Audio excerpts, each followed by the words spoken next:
We're going to call this meeting to order. Today is Monday, March 18th. It is 9 o'clock.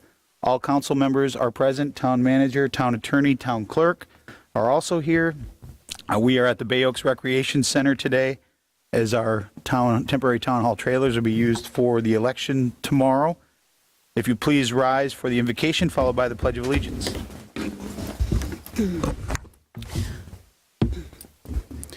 Let us embrace each new day in every transition and change. As we enter into each new era with excitement and even some anxiety, let us recall compassion, presence, and abounding love. Let us be thankful for the experiences that have brought us to this day and for the work of others that gives breadth and depth to our work. Amen. Amen. Amen.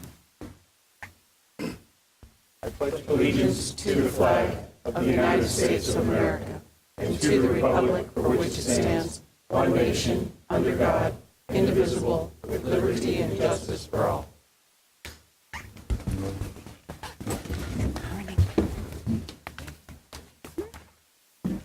Thank you. Before we move to the final agenda, I just want to kind of put out a public service announcement, a reminder that every Friday at Town Hall during normal business hours, Lee Cares is here to discuss and help with questions of the programs for the housing rehabilitation, the home purchase assistance, the voluntary residential acquisition. So if you want to come in anytime every Friday, Andy's going to make sure this goes out every probably Thursday as a reminder to come in. Anyone that needs assistance or wants some more information on this to come in and talk to those from Lee County for Lee Cares. There might be some good programs there that can help out our residents, so don't forget about that. Next is the approval of the final agenda. Is there a motion to approve the final agenda? Mayor, I'd like to pull both the consent agenda items for further discussion, please. Okay. Councilor King would like to pull consent agenda item A and B. I added that. Evidently, so does Siri. Is there any objection? Hearing none. Motion carries. Do we need a motion for that? Yeah. John, you want to make that a motion? I would move to pull A and B from the consent agenda for further discussion. Second. Got a motion and a second. Any further discussion? All those in favor signify by saying aye. Aye. Opposed? Hearing none. Motion carries unanimously. Now is there a motion to approve the final agenda as amended? So moved. Second. With motion and a second. Any further discussion? All those in favor signify by saying aye. Aye. Opposed? Zim. Hearing none. Motion carries unanimously. Jacob, Yes. are we still live or? We're still live. Okay. Maybe a little darker out there in TV land, but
I Running? assume that's why well, I don't know. All right, let's try to get this meeting back on track. We had a little, someone pulled the wrong lever somewhere.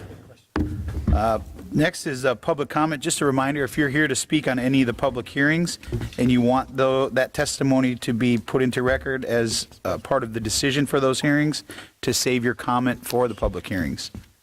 So with that, it's open to public comment. Yep. Madam Clerk? First up, I have Karen Troutman, and after Karen will be Ed Ryan, and that's all I have signed up. Karen? Good morning. Good morning. My name is Karen Troutman. Can you pull that mic for us down, Karen, so we can, wherever you need to put How it. is that? Sure. My husband and I have been coming here to Fort Myers Beach for 20 years, and we own a condo on Linnell by CVS behind Santini Plaza. And we really love coming here, and we just love the people, and we've always considered it a family-friendly place. Well, we were walking downtown the other day and saw, I think it's a T-shirt shop. I sent everybody an email on the board. I don't know if you got it.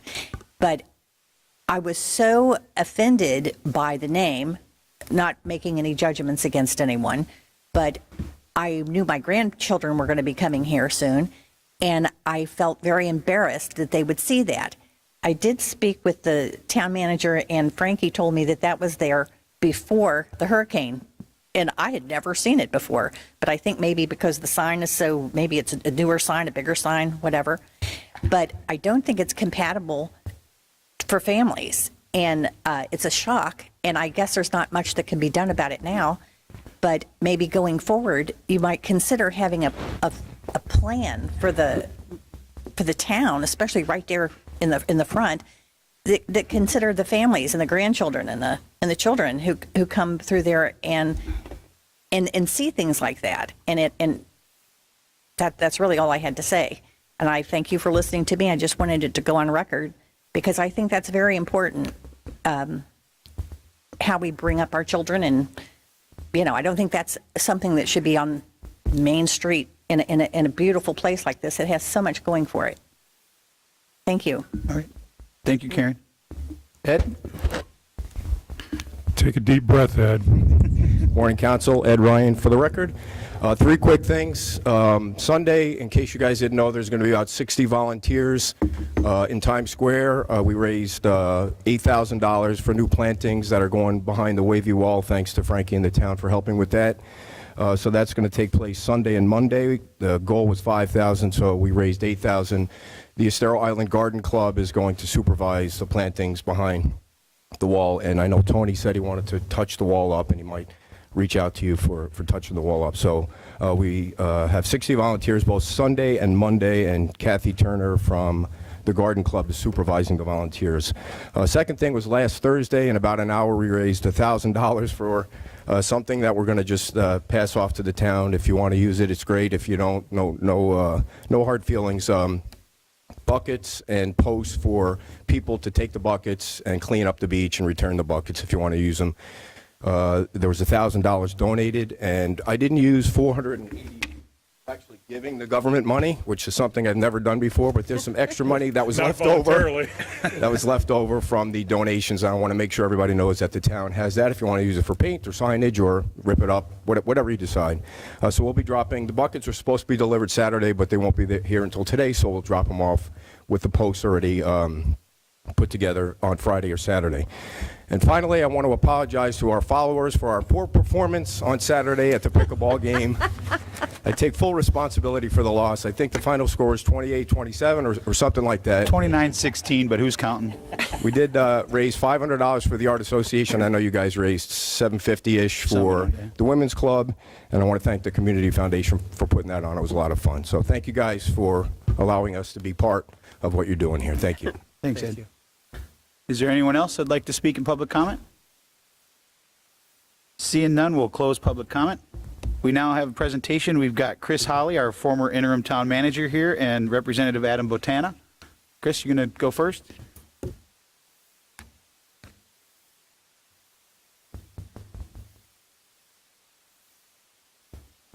Good morning. So great to be back on the island. Yeah.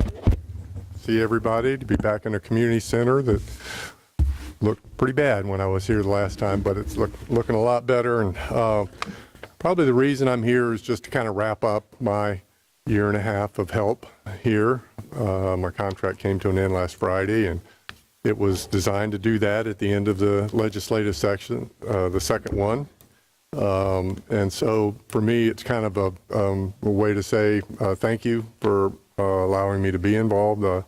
The island, the town looks a lot better than it did when I came in November, a year and a half ago or so. And so you always start with the thank yous, and certainly thanks to the council for having confidence in Keith Wilkins and I to be your interim managers. Keith's in Arkansas someplace. I talked to him yesterday. He sends his regards. He's still trying to settle into retirement, as I want to do here over the next few months. And Representative Botana is here, and I can't help but say that Adam's kind of the guy that got me involved. And he, through the 2 legislative sessions that I was helping with, was just our go-to guy. I mean, whenever we wanted to know what was going on, or whenever we, needed a heads up on something, Adam was always there. And I'm going to give a lot of credit to someone that we met the first week we were here, Keith and I, and that's Senate President Kathleen Pasadomo. Adam was instrumental in setting up meetings between the managers of all the jurisdictions in this region that were affected by Hurricane Ian and the Senate President. And to have a presiding officer on your team behind you as these 2 legislative sessions went forward was just totally critical. So I know the mayor sent her a thank you note. Every time we went to Tallahassee, which was 2 or 3 times a session, she met with us. She listened to us. So thanks to all the other legislators. Senator Martin, I sent him a text over the weekend, told him we were going to have a brief discussion. Obviously, as your senator, he's very important. But, and you have to give credit to Director Guthrie at DEM, who's always been on our team and helped us resolve problems going around. But, and of course, the mayor spending his time in Tallahassee is what Adam will tell you, and what Ron Book, your real lobbyist, I'm just the part-time one, is that the engagement of the electeds in coming to Tallahassee and telling your story and keeping that story. People kind of forget about disasters as time goes forward. And so you have to refresh their memories, and having the mayor go, and Andy and Frankie, and at my suggestion, Jason Freeman was appointed as your legislative liaison. I think Jason's done a great job and learned a lot this last session. He'll be able to step up and help you prepare your legislative platform for the next session. Work's not done. I'm not saying it's all done. I'm just saying at this point, I think you're well prepared to move forward. So let's cover real quickly the things that I think were the highlights of the 2 sessions that we worked on. If you remember, the legislature went into special session right after the storm and started doing things, rightfully so, created funds, rightfully so, created a refund program for residents that lost their entire property on the tax bill that was due at the time. So they gave a credit against the tax bill that was taken out of last year's ad valorem, and that was around $400,000. And with Adam's help in the legislature, they put money aside, and you received your refund for that credit that was given. At our request through those meetings, a loan program. I was involved in recovery from Hurricane Michael in the Panhandle, and there was money put aside for jurisdictions to apply for to just a stopgap revenue replacement. And it took us 2 sessions, it took us the 1 session to get DEO money to be able to do that. We were the first jurisdiction to get the DEO loan, and that's $11.9 million. There's work ahead to decide what to do with that loan. Originally, it was due, I think, in a year or 2, and Kathleen kept listening to us that wasn't going to be long enough. We were in this for the long haul. And I think it's been amended a couple of times. It's now a 10-year zero-interest loan. So you have plenty of time to decide what to do with that money. and work going forward. The appropriation process last session, not the one that we just finished, was totally different because the legislature gave the Department of Emergency Management $350 million to kind of decide what to do. And the bulk of that, according to Mr. Guthrie, 85%, went to front-loading FEMA projects. The problem with FEMA is that it takes a long time to get FEMA funding in place. And talking to your staff this morning, you're still waiting, for that money to flow. And some of it's tied up in funding for, Eastern Europe and the wall at the border and some other things. But we got $5 million set aside to front load your needs for your FEMA reimbursement. I think Sanibel got like $28 million. The bulk of the money of that loan program went to front-loading FEMA reimbursement. And I hope it stays in a pot because future jurisdictions that go through a disaster like this will also need this down the road. It's a new program, and I hope it stays in place. The craziest project we worked on was turtle lighting for the island. I don't have to. Y'all have been through it even more than I have, but it was a big challenge. I want to give Representative Botana a lot of credit because one of the steps we had to take was get FWC to approve the lights that everyone wanted to use, and he got on their butt and wanted an answer and wanted it quickly. And we got one, and we got lights approved, and I'm told they're going to start here next month with that project. I want to come back down when all the lights are up on side streets and neighborhoods and Estero Boulevard and Times Square and all that. It'll be great for the island to have state-of-the-art, adjustable lighting, turtle-friendly, safe. Hope it all works out for the best. So then we kind of move on. I'll throw out, obviously the governor's office funded Bayside Park improvements, but the most recent legislative session just finished up a week ago, and the two big projects that we worked on the most was you're obviously going through a difficult time financially. You lost over 40% of your ad valorem tax base. It will take a lot of time for that to rebuild, and so them listening to us about revenue replacement, and Sanibel and Fort Myers Beach were the only two jurisdictions that lost value. Everybody else, they were okay.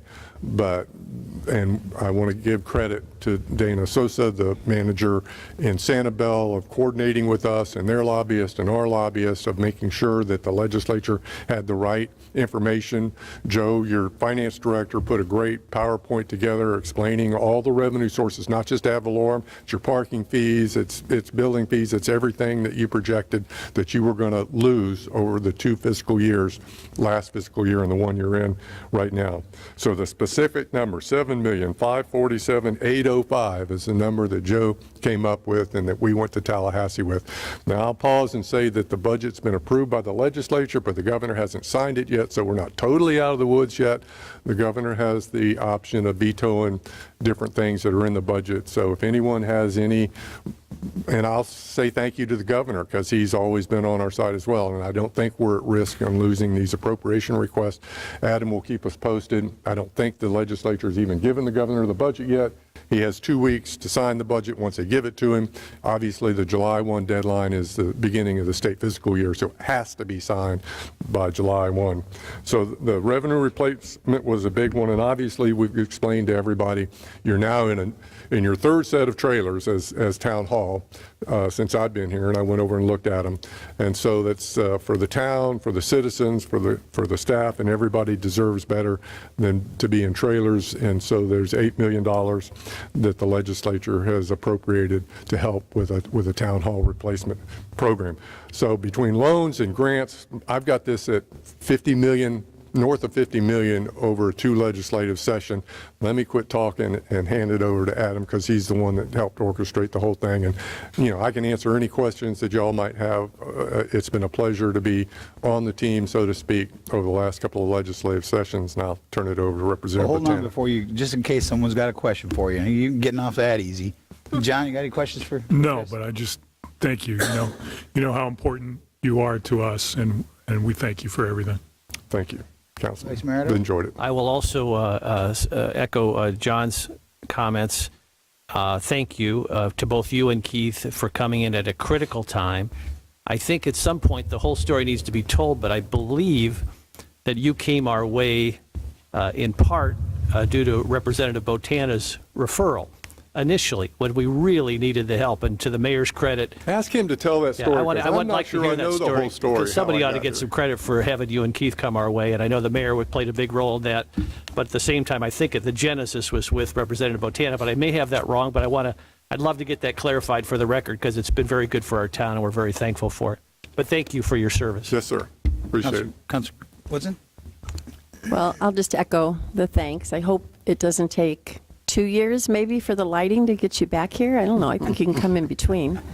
But seriously, you and Keith were godsend to us and really, really appreciate everything you've done. And Adam Botana by your side, I'm sure that was a huge lift as well. But you guys have just done phenomenal things for our town. Thank you. Yes, ma'am. Councilor Safford? I'll echo the same thing. Thank you so much for everything you did for us.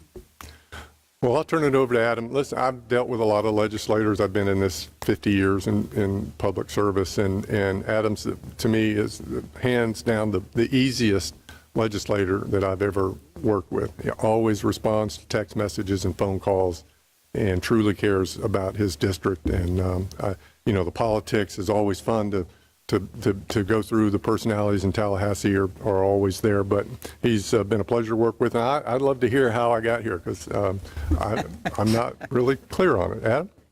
Pull the last string. Thanks, Chris. Let me drop this down here a little bit. Thank you, folks. Thanks for having me here, and thanks for letting me represent you.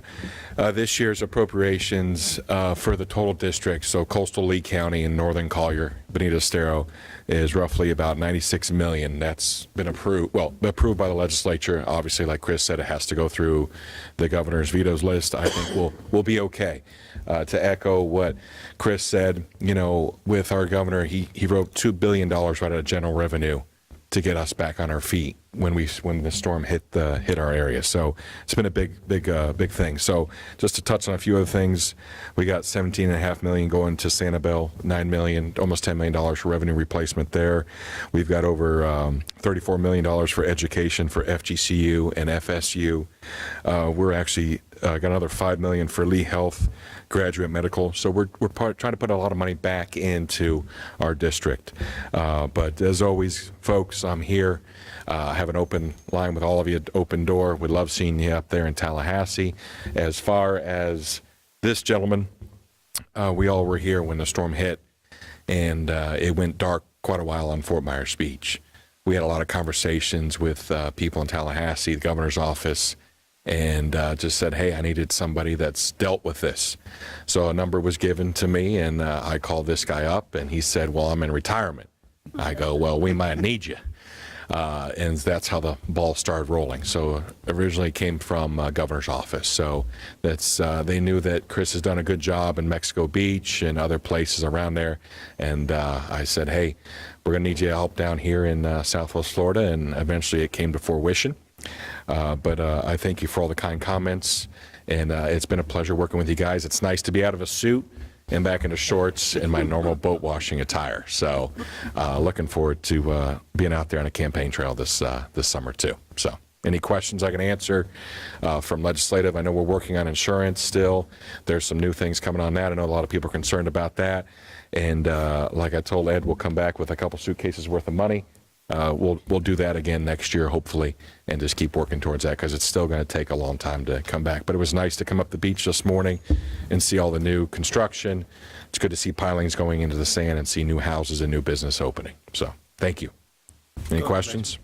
Thanks for being here this morning, Representative Botana, and thank you for all your efforts. I don't want to gloss over this revenue replacement issue because that's a big deal, and I'm afraid for folks who don't deal in this every day, they may not appreciate what that was. So for you and Chris and the mayor and the team, it's a huge accomplishment. Explain what revenue replacement is and how it works here for Fort Myers Beach. Yes, absolutely. Thank you for the question. This was something that came up at the beginning of session. We were talking with Kevin Guthrie, like, what can we do about this? And there was pots that we go at. I talked to our appropriations chair, Tom Leake, which is a great representative from Volusia County, his area got hit with Hurricane Nicole. And this wasn't the appetite. This wasn't on the appetite. They're like, we don't think we should just be writing checks. I really have to say, this $9 million for you, well, $9 million for Sanibel and $7.5 million for you guys is a big thing, because that's a straight out of general revenue. It just comes right out of the pot to keep your feet underneath you, to keep moving forward, because that's important for our area. I have to say, Kathleen Pasadomo was a huge lift. I couldn't do anything without her and Senator Martin, our counterpart in the Senate. So it's been a big lift. But I want you to go up 10,000 feet, just so people are clear. So the money we were short as a result of the disaster in year 1 and year 2, that money is being replaced by the state as a grant, not as a loan. Is that correct? Correct. That's huge. That's taxpayer dollars going to work for our area. So that's Floridians helping Floridians. Well, I commend you and the mayor and Chris and the whole team. I don't think people realize what we were literally, there were rumors of bankruptcy and all these things. We did okay without the revenue replacement, but this is really the ribbon and the bow on the president, because it really helps us in the next couple of years, for this last couple of years and going forward. I also would ask too, I know you have a great relationship with the governor, but is there anything you would advise everyone in this room and the town in terms of the line item veto strategy? Do we need a strategy? Or you have that covered? You feel good about that? Anything we should be doing? We have a great relationship. I have a great relationship with the governor's office. That is a thing that we work on. It's all about relationships up there in Tallahassee, at all, as you know, with politics and state legislatures. But I think a nice formal letter from the mayor and you guys, asking you guys to do not veto our stuff. I don't think it's going to happen, but it's always good to touch people out there.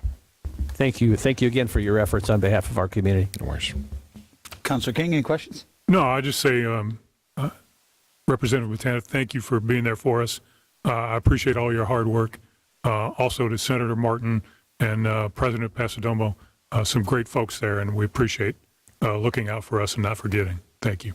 Just one more thing, Mr. Mayor, if I could. I think you left off another substantive item, which was money for a new town hall. You want to comment on that, if you'd like? Yeah, absolutely. We've got $8 million in the budget there, and that was funded fully. We're going to see where that ends up. I mean, this is going to be a step in the right direction for you guys to figure out what you want to do and get that taken care of. So, I mean, that's $15 million alone for Fort Myers Beach. I mean, that's a huge lift in a $100 million area. Excuse me, that $8 million for the town hall is not a loan, that's a grant as well, correct? Correct, yep. Thank you very much. Yep. No problem. Councilor Woodson? Well, again, thank you for everything that you guys have done. I know that the governor could still veto this, but hopefully you're going to be up there by his side when he signs that bill. It'd be great. Thanks. I'll echo the same thing. Thank you so much. Being in the audit committee meeting on Friday, it's just amazing how much revenue. Yeah, I mean, you think about damage, but just the revenue that the town earns during two years is just amazing. I mean, parking revenue, fees, everything else, it just adds up substantially, and I want to thank you. Well, I mean, we've gotten to know each other pretty well over the last couple of years, and lots of drinks, lots of conversations, and I try to pride myself on listening, especially when you're asking people for money, which has never been a very big, strong suit of mine. It's not something I think anybody enjoys doing, but it was something that was necessary, and to be able to follow your guidance on how you get through it. And Kathleen Pasadomo, Senate President Pasadomo and Martin, the first year we listened, and we came back this year, we tried to adjust based on the information that was given, and I think that's why it was so successful. But it didn't come without a lot of hard work, I know, on your end, and a lot of phone calls. And for those that don't know, he was the first person that reached out to me after the storm. No one else did, but you did. And what can I do? And the first thing he did was bring over water with your staffers and help carry it, because you couldn't get past 7-Eleven. So they were helping carry things over buildings. So to say he's not committed to our area would be a severe, well, you know what I mean. But thank you for all your efforts. We'll be reaching out with that letter. I was going to bring it up later to see if I could get support to do that. So thank you for bringing it up. Thank you for all your work and Chris's work, and we'll see you again next year. Absolutely. Thank you, guys. And I have to say, Chris Hawley has made it easy because he's been there. But I'm glad he took the phone call the first day. So, but appreciate you guys. Thank you. And I'm glad I didn't mess it up when he called me. Exactly. Thank you. Thanks. Next, we have local achievements and recognitions. Councilor Safford, we'll start with you. Well, again, Shrimp Fest was incredible. It felt like the first day that our island was truly back. I mean, we hosted a little gathering at our former hotel, and it was a little bittersweet knowing that our place wasn't there. I think a lot of people felt the same way, but once that parade started, it was just like you went back in a time machine 4 or 5 years ago. I mean, just the spirit of the community was just incredible. And to everybody that put that event on, and help of the town and the sheriff's office and everything, it was just a great day. It was. It sure was. Councilor Woodson? Well, not only Shrimp Fest, but yesterday's St. Patty's Day, the pre-St. Patty's Day parties at the Whale. The only thing that was missing was our St. Patty's Day parade. So I think that's going to be, where's Jeff? I think that's going to be on the agenda for next year, right? So we'll get moving on that. You could start now. It would be fun. But seriously, it was just a great weekend. There were so many people here and so many people just lifting up everyone, and it was fantastic. Sure was. Vice Mayor Adderall? Ditto to all And I forgot the pickleball. That was fun. The big winners of the you guys should stand up and take a bow. We I think we're too are sore to do the champions. We're thankful we can still stand up. Yeah, right? Just real quick, and I've done this for the last few weeks, but I'm going to continue to do it because it's such a busy time here on the island. Just want to thank those folks who are continuing to use the pedestrian overpass at Margaritaville, which is open to the public right there on Crescent. And I also want to thank everyone who is letting their renters, their friends, their visitors know that pedestrian overpass is available. It sure helps keep traffic flowing. There's no real reason to cross the street. There's elevators there, all open to the public. Just encourage people to continue to use that. I know a lot of the folks who are visiting are looking for ways to give back to the community as well. Ed just mentioned a couple ideas. I noticed that in fact, my wife and I just signed up for the Keep Lee County Beautiful Inc. Great American Cleanup, which is Saturday, March 30th from 8 a.m. to 10 a.m., and it's at the Fort Myers Beach Elementary School. They have filled 53 of 115 slots, and you just go to their website again, Keep Lee County Beautiful Inc. It's the Great American Cleanup, but it's a great opportunity to help continue to help our island and clean up the various issues. The other slots are full, but that's the big slot that's still open here on Fort Myers Beach. Thank you, Mr. Mayor. Thank you. Councilor King? I'll start off by thanking Public Works Director Mark Ashton and his church group, Cape Christian, for the paint job they did on the concession stand out there, the bathrooms and the pool building. Thank you so much for all that hard work. It looks great. Talking about the Shrimp Fest, I wasn't able to attend. I just don't feel comfortable yet, but I wanted to recognize staff for all their hard work on before, during, and after the festival. In particular, Jeff Hauge, Danielle DeBono, and Tom Yazzo. Also, thanks Captain Legler and the fine folks at the Lee County Sheriff's Office. I had the opportunity to sit in on a meeting, not planned, but when they were, Jeff, Captain Legler, and Tom Yazzo were working on getting the parade set up, how it was going to be handled and things like that. And that was no easy task, and thanks for that. Lastly, I'll congratulate the Minnesota Slammer and the Hoosier Slicer for their pickleball prowess against Kim and Ed. I've fallen and I can't get out of the net. Ryan, I tell you, it was. I loved seeing the mayor and the vice mayor in their uniforms, the headbands, which I couldn't read. What did they say? Pickleballers. Pickleballers. Very unique. The shirts, the shoes, the shorts, the wristbands.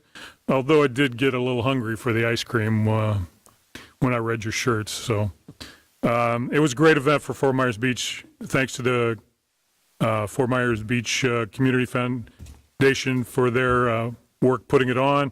The challenge raised money for the Fort Myers Beach Women's Club and the Fort Myers Beach Art Association, and also thanks to the staff here for their support for this event as well. And that's it.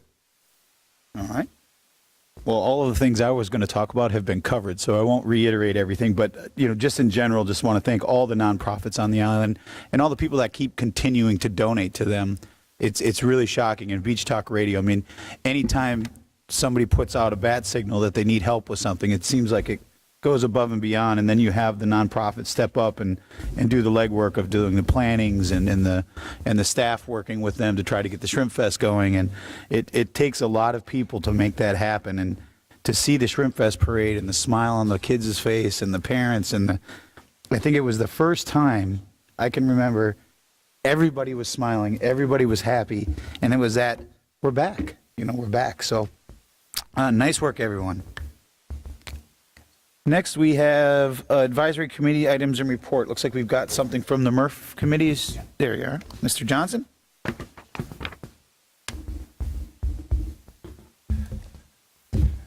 Thank you, Mayor, Town Council. We've had 2 recommendations at our recent advisory board meeting held March 13th.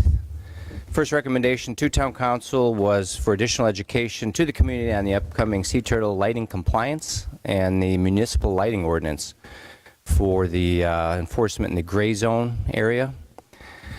So the recommendation really is in consideration of staff's request to review the lighting compliance and enforcement for sea turtle conservation. I believe they've come in and asked for your input, and as such, then we took it up as well. First, there was a need to enhance the efforts to educate the community on the sea turtle lighting as an annual notice requirement is actually included in the sea turtle conservation ordinance of the town. The current plan from staff was actually to send out one in the annual notice in the water bill mailing, which we realize really only reaches a fraction of the community now, since many people receive their bills digitally.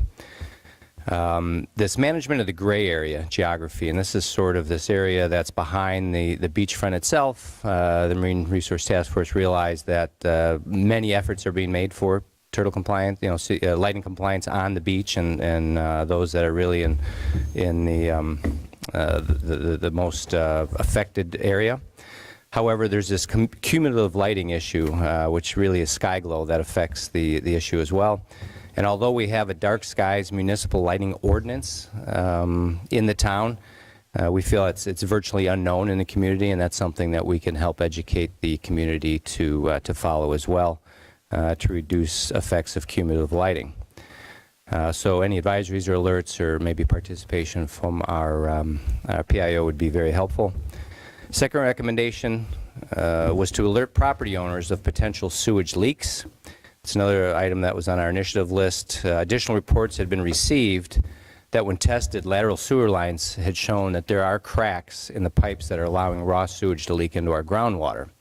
So the latest report was from a condominium where I believe the general contractor had scoped their lines and determined there were 3 cracks in their pipes. So I believe they either relined it or they've taken care of the issue.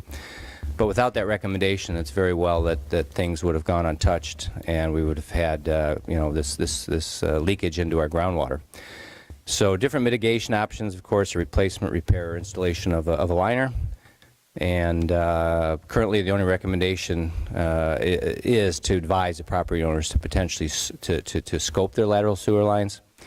Future considerations could be to actually mandate, hopefully, scoping of the sewer lines to ensure our local waterways ensure clean, or I should say contribute to clean water. And there's also some advice to pursue potential grant opportunities as we search through different towns. They have programs to do exactly what we feel might be necessary here on our island.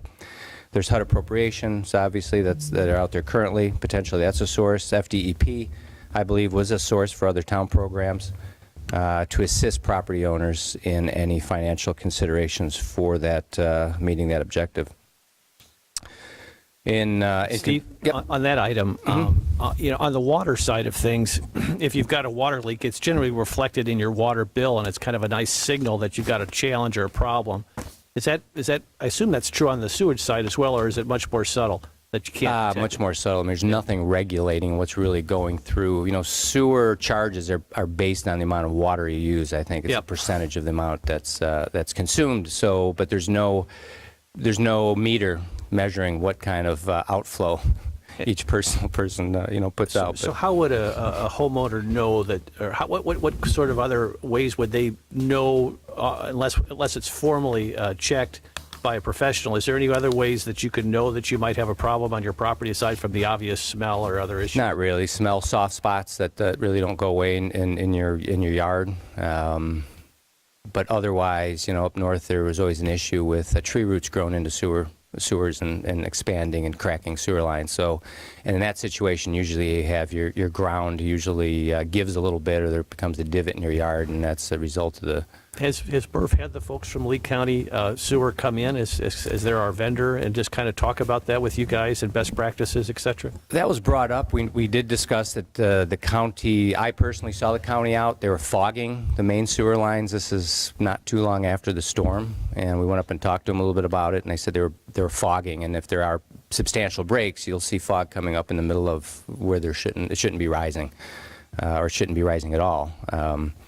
But we haven't discussed having them come in, but there was a discussion as to inquiring with them to ensure that the main sewer lines have been completely checked by the county, just because of the massive volume that would be going through there would obviously contribute to the issues. Might be worth having them come out to one of your meetings to just kind of testify and maybe talk about best practices and what they're seeing on the island, and maybe there's some brainstorming opportunity there. Yep, excellent recommendation. It also, I think it would be along the lines with the water, and maybe this is something the staff can help, and maybe there's something in place that, I don't know, to be proactive.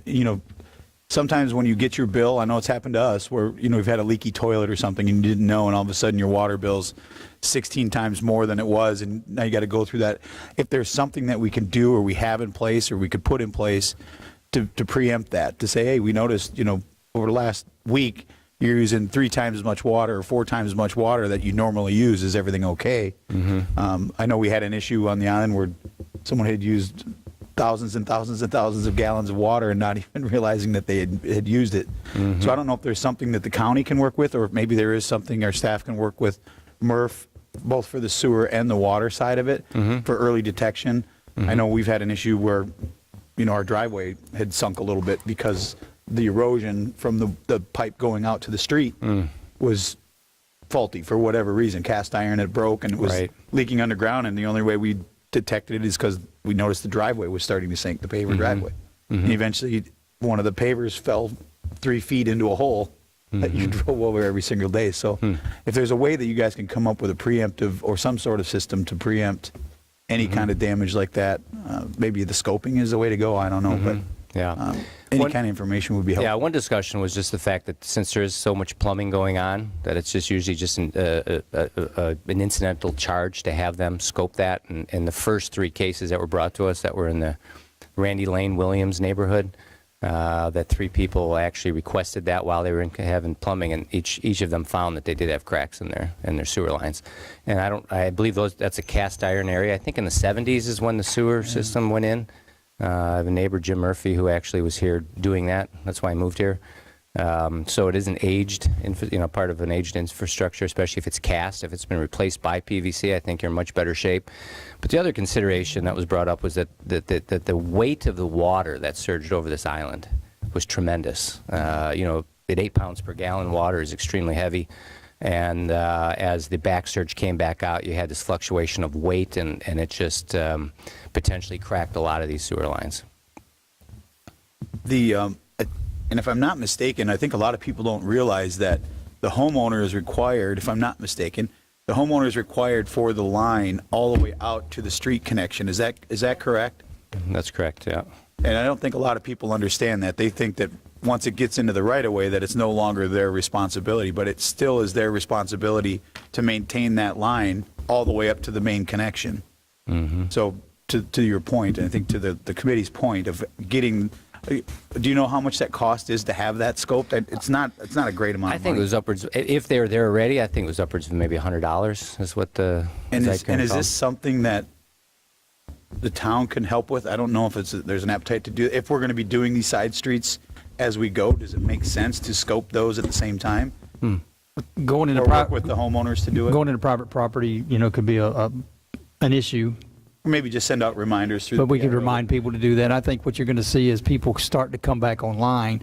It's actually, in my opinion, cheaper to just put all new lines in and abandon previous ones, and that way you don't, because you don't want to go back and dig it up later you're and building have you put new. landscaping and everything in. So, it's just, everybody needs to be mindful of what Steve's talking about, and we can send out notices and reminders and that type of thing. Yeah, I think with all the construction we're seeing, it'd be really important to get that information out, because everybody forgets about the infrastructure stuff you don't see, the non-pretty stuff, Everybody's focused on the pretty stuff, but to your point, Andy, the sewage and the lines coming in, if you build a brand new house and you've got, well, I'm not going to say, there's going to be a bad pun, but it's, It's about as non-pretty as it gets, yeah. yeah, I think, right, it's yeah. not pretty. So in conclusion, I just also wanted, the Murph Advisory Board had wanted to extend a personal invitation to the Town Council to attend the Building Resilience Capacity to Storminess in a Coastal Setting panel discussion that'll be held this Thursday from 9 o'clock to 11 o'clock in the council chambers. We've got a panel of experts who will be sharing lessons learned from Hurricane Ian based on the research done since before and since the storm. So there's a lot of topics that will be covered, and the selection of a panel forum would allow you to attend and ask your personal questions and have those answered versus a lecture format that would potentially put everyone to sleep. So again, it's the main event. You don't want to miss it. Thursday from 9 to 11. If I could ask Amy, could you notice that in case more than one counselor comes, so we could have that publicly noticed? Certainly. We also could have a conflict with the election equipment still in there. It'll be out. Okay, just want to make sure that it's clear. Okay. Any other questions for Nope. Steve? Nope. Okay. Thanks, sir. All right. Thank you, Council. Next, we've got the approval of the minutes, the town council meeting from February 20th, the town council meeting from March 4th, the management and planning session from March 7th, and the town council joint session with Public Safety Committee from March 7th. Move to approve. And a motion from Councilor King, Second? seconded by Councilor Woodson. Any further discussion? All those in favor signify by saying aye. Aye. Opposed? Hearing none, the motion carries unanimously. Consent agenda has all been pulled, so we will move on to the items removed from the consent agenda. Item A, John, go ahead. I just wanted to get a further explanation for the public of the process, how much it's going to cost, and what we need to do to support it, and how well it's going so far. Well, first, I'll start with the last. It's going well so far. One thing that we've wanted to do, that this council, we've all discussed, and John, I'll have him come up, was bringing more things in-house, bringing it away from the East Coast, bringing it closer here. This is finalizing that. This is getting that done now. So I'll let John address this. It's not necessarily, the numbers are one thing, but the actuality might be something different. John, if you will. Morning, Mayor and Council. My name is John Dolmer, and I apologize for my voice. I have an oak tree in the yard, and this is what we get. So, excuse me. To go back a little bit in time, Councilor King, we've been working on staffing this department going back to last fall. And the intent was to bring people online as they were hired and trained and ready to go. And so we have been piecemealing things as we've had staff ready to perform those duties. We are at a position now where all of those jobs are filled and they are performing those jobs.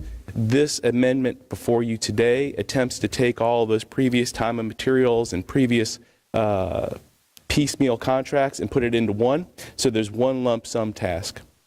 So currently, all of your building inspections are performed on a time and materials basis.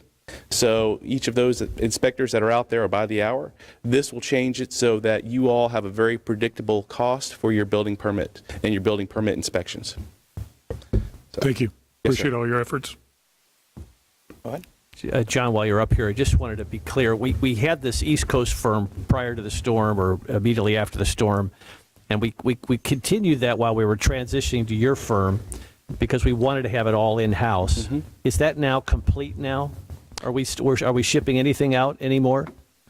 To my knowledge, no. Those inspectors have not been on the beach for a period of months. So everything we're doing now with respect to inspections and permitting is all in-house now. Just wanted to make sure that was clear for the record for the public. Yes, sir. You now have 3 full-time inspectors that are assigned for Fort Myers Beach.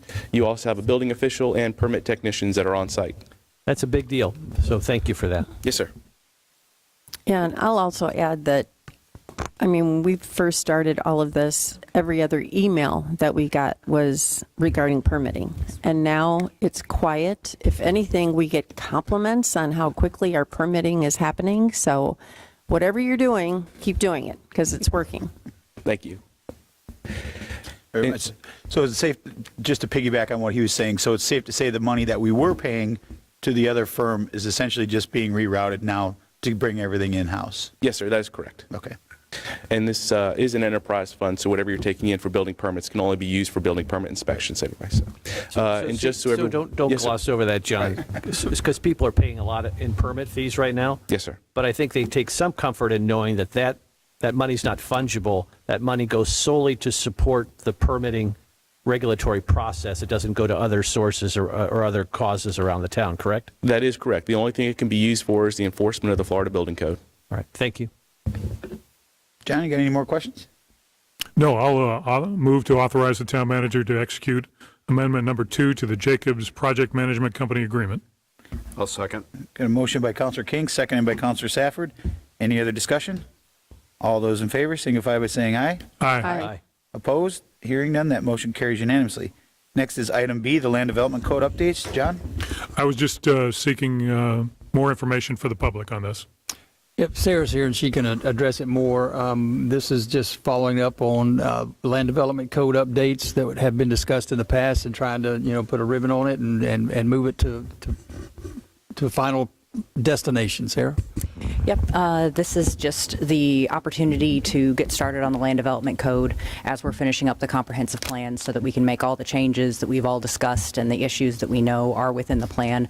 We're hoping to do some public outreach so that, the community's involved, aware what's going on, and make some changes that are sorely needed. And Sarah, this is just for your firm, correct? Yes, that's This is correct. not for the other firm that we had for the comprehensive plan. This is for your firm. Yes. And while we have you up here- we may have some subs on specific components, but only things that we're not specialized in. At this point, I don't know what that's going to be, if any. Don't want to put you on the spot, but since you're up here, there's a lot of projects pending out there that are commercial in nature, CPD type projects, large projects. Do you have the appropriate staff and resources necessary to take that on, or do you feel like there's a backlog forming? We could use additional staff. We're working with a pretty small crew. I have folks on my team working in the background. They don't come to the meetings, but they do complete reviews and send out letters and help me, move projects forward. We could certainly use additional staff. Will you let us know? I mean, don't you have to come to us for additional resources then in order to make that happen, or what's that process? In-house staff, I think that would be a conversation with Frankie and Andy. If I needed to bring on, my company is bringing on additional people to help with this project, with your projects and others. So we're working on our end to make sure that we have additional support. If the town was interested in bringing in additional folks, that would be a conversation with Andy and I Frankie. got that, but on your end, because we contract with you to do some of these larger projects, you're acquiring the necessary resources to prevent a backlog from occurring. Is that fair? We are working very hard to hire people, yes. All right. Thank you. Any questions for Sarah? No. Not so much for Sarah, but I'll just ask Andy and Frankie, because we haven't really talked about addition to more staff in-house. Is that something that you think is needed or viable, or at what point are we at? I think we're still reviewing that. At some point you have to look at the bigger picture. Do you bring people in for 2 years and then things drop off, and then is it going to be 5 years or 7? So we're really in the mix with doing that now as we start to see these projects come on. So it's still a search and rescue type situation to understand what we're doing. Okay. Well, I think I don't want to speak for everybody, but anything that needs to be done to be able to help make it streamlined for Sarah and her staff and our staff as well, I would certainly support doing what you need to do to make that as smooth and as fast as possible. Other questions for Sarah? Thanks, Sarah. Thank you. I'll move approval of supplemental task authorization to update the Land Development Code. LDC is required to make the LDC consistent with the proposed comprehensive plan. I'll second. Got a motion by Counselor King, seconded by Counselor Safford. Any other discussion? All those in favor signify by saying aye. Aye. Aye. Opposed? Hearing none, motion carries unanimously. Would you like to take a quick break before we get into the public hearings? Yes. All right, we'll take a brief 10-minute break. We'll come back at 10:15.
we got to make a couple of changes to our agenda here.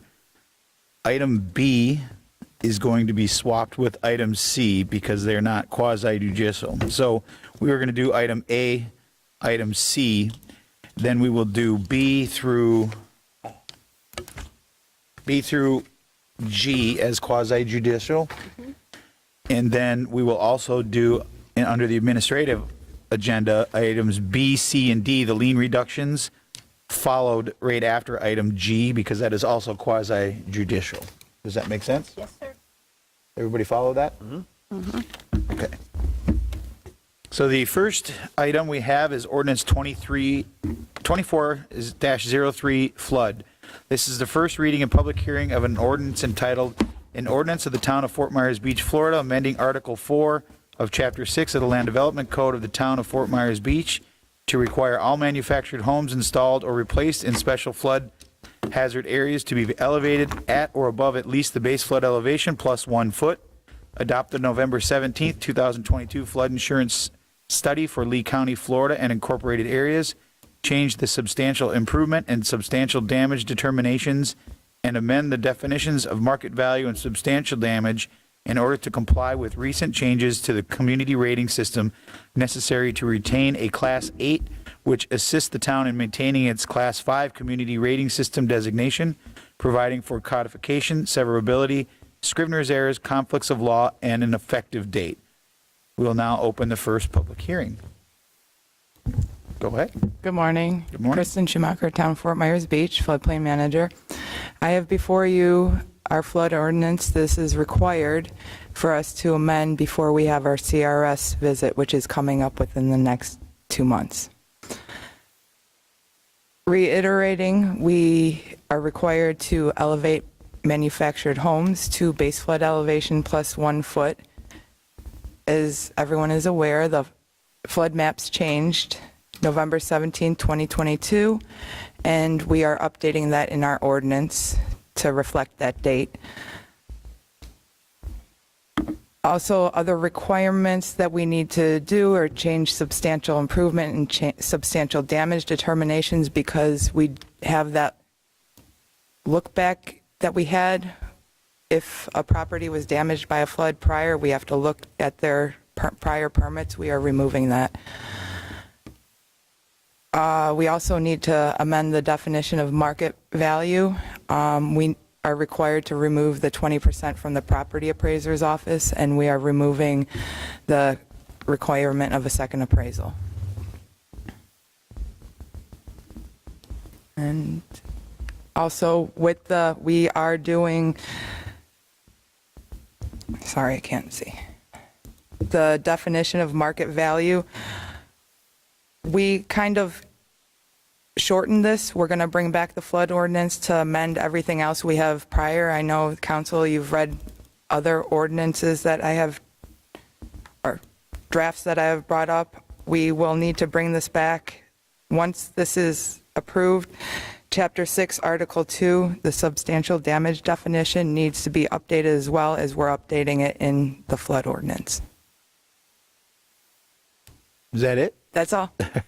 Any questions? Can I add, Kristen's done a lot of work on this ordinance, coordinating the language with the state, and the state has reviewed it, and they are perfectly fine with our ordinance. We're not changing anything other than what is required in order to be FEMA compliant. So I have a question. So when we change this ordinance, if people are still trying, and I don't know, you might know this, how many people are still trying to get under the 50% rule right now? Is that pretty much done and gone? Or are there, if we change things, how many homes will be affected by this? This wouldn't be affected by any None. 50%. The Okay. 50% rule is the 50% rule. We're just updating it, like how I said, we're removing that look back period. Okay. Can you explain further for people that don't understand what that means? Part of the code stated, let me grab this real quick.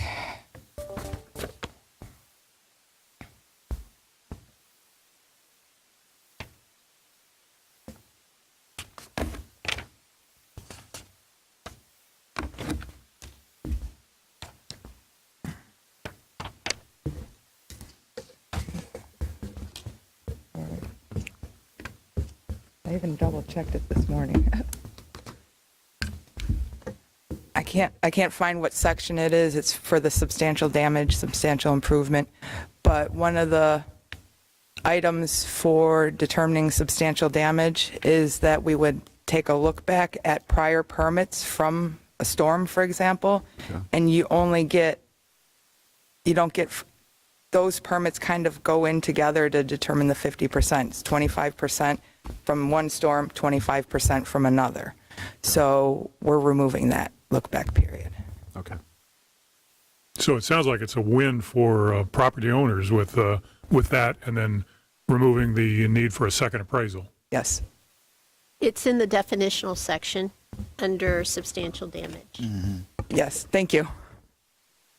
It's a deleted language. Yes. Any other questions for Kristen? So Vice Mayor? we're in essence formally removing the requirement for a second appraisal, because I believe the previous building official declared that some time ago from a policy perspective, but this just codifies that. Is that correct? Correct. Okay. Thank you. All right. Thank you, Kristen. Thank you. We will open it up for public comment. Is there anyone that would like to speak in public comment on this? Seeing none, we'll close public comment. We'll bring it back for discussion. Is there any further discussion from the council? Is there a motion? I'll move ordinance 24-03 flood. To the second reading? Yes. Got a motion by Counselor King. I'll second that. Any further discussion? Roll call vote. Counselor King? Aye. Vice Mayor Adderholt? Aye. Mayor Allers, aye. Counselor Woodson? Aye. Counselor Safford? Aye. Motion carries unanimously. Next, we have item C that we moved up. That is ordinance 24-07, natural gas franchise agreement. This is the first reading and public hearing of an ordinance entitled, "An Ordinance of the Town of Fort Myers Beach, Florida, granting to Peoples Gas System, Inc., its successors, and assigns a non-exclusive natural gas franchise agreement to use the public rights-of-way of the Town of Fort Myers Beach, Florida, and prescribing the terms and conditions under which said franchise may be exercised, providing for findings, severability, and providing for an effective date." We'll now open the first public hearing. Yes, sir? Morning, councilors. My name is Carlo Fassi. I am the External Affairs Manager for Tico Peoples Gas in Southwest Florida. Sorry, I missed your first name. What was your name? Carlo, Carlo, Fassi. And I'm the External Affairs Manager for Tico Peoples Gas in Southwest Florida. I know there are a few questions. I don't know, Mayor, if you'd like me to address them beforehand or after, but I did want to thank your city manager, your finance director, your contract specialist, and your city attorney for working with us to renegotiate a new agreement. This has been expired for a few years, and we're happy that we can come to an agreement and hopefully get this passed in the next handful of weeks. Why don't you go ahead and address the questions that you already know ahead of time? So I know Councilor King had asked me about the expansion of our pipeline in Fort Myers Beach. It is mostly customer driven. Again, we are a regulated utility company governed by the Florida Public Service Commission here in the state of Florida. And when a home builder, a real estate developer, commercial or residential are interested in having natural gas connected directly to their home or to their business, they would reach out to us or any of the other natural gas companies in the state of Florida about connecting their home or business to our pipelines. We would then determine how much gas that customer would use. And depending on the amount of gas that they would use, we'd determine what the cost would be for the construction of the pipeline and the connection from our main pipeline to their home or business. So it varies. It really just depends on how close you are to our existing pipe and how much gas you'll ultimately use. Publix's, for example, I know recently we did connect the Margaritaville here on the island, and just depending on the gas will be how much it would cost for the customer. Where does the line currently run? Where Where's the stopping point? We run from from the north entrance to the island down south. I don't know the exact road where it ends, but I'm also not permitted to share a map of the pipeline just for safety concerns. Sure. Makes sense. But I can get you more or less where we are located. And I also know that we have about just over 100 customers on Fort Myers Beach on the island here. So if someone wants to have this at their resident down a side street, does the entire street have to do it, or? Not necessarily. I know I answered a question for a counselor a few months back about connecting their home to the pipe. It does make sense if anybody, yourself or any of your constituents or anybody else who would want gas, if everyone on your street would like gas as well, it would make the operation cheaper for, the single person who initiates the process. Because you would be splitting the cost of the construction and getting the pipeline built underground. What ballpark, what would it cost for? Construction costs are, I don't want to give a ballpark just because I know they're constantly changing, but I'd be happy to get a quote if you have a specific address. That would be probably a few-week process that I could get a number for you. Okay, so we'll direct them to you. Yeah, please, and you all have my contact information. I know your town clerk does as well. I'm happy to help you or any of your constituents or any of your favorite businesses, restaurants that are interested in connecting to our main. I'll also say we have just shy of about 500,000 customers in the state of Florida. We've been servicing the town of Fort Myers Beach for decades, and we. I wasn't with the company at the time, but I feel like the company did a fantastic job on the wake of Hurricane Ian. I understand we had about 99% of our customers here on the island restored by, I think it was October 4th, so maybe a handful of days after the storm. We did have to shut off the valve so that there wasn't gas flowing during the storm. Immediately following the storm, once it was made available, we deployed about 3 Mobile Guard methane detection vehicles to ensure that there were no leaks here or in the other Fort Myers service territory. I believe the only customers we did lose, unfortunately, were those where the homes or the businesses were lost entirely. I have an echo. Carlo, can Yes, I ask sir. a question? Please. And I apologize for contacting you so late last night, but I had a chance to review the franchise agreement and have a little bit of a regulatory and insurance background. And I was looking at the insurance section 14 of the proposed franchise agreement. And I don't want to bore people, but I think this is important from a pipeline safety dynamic. Section 14 reads, during the term of the franchise, the company shall file with the town clerk and shall keep in full force and effect in all times during the effective period hereof insurance certificates evidencing a general liability insurance policy or policies of evidence of self-insurance. The terms and conditions whereof shall provide the town of Fort Myers Beach is an additional insured as to the company's negligent operation of a natural gas distribution system within the corporate limits of the town as they currently, I'm sorry, I'm reading this from my phone, as they currently exist, may exist in the future.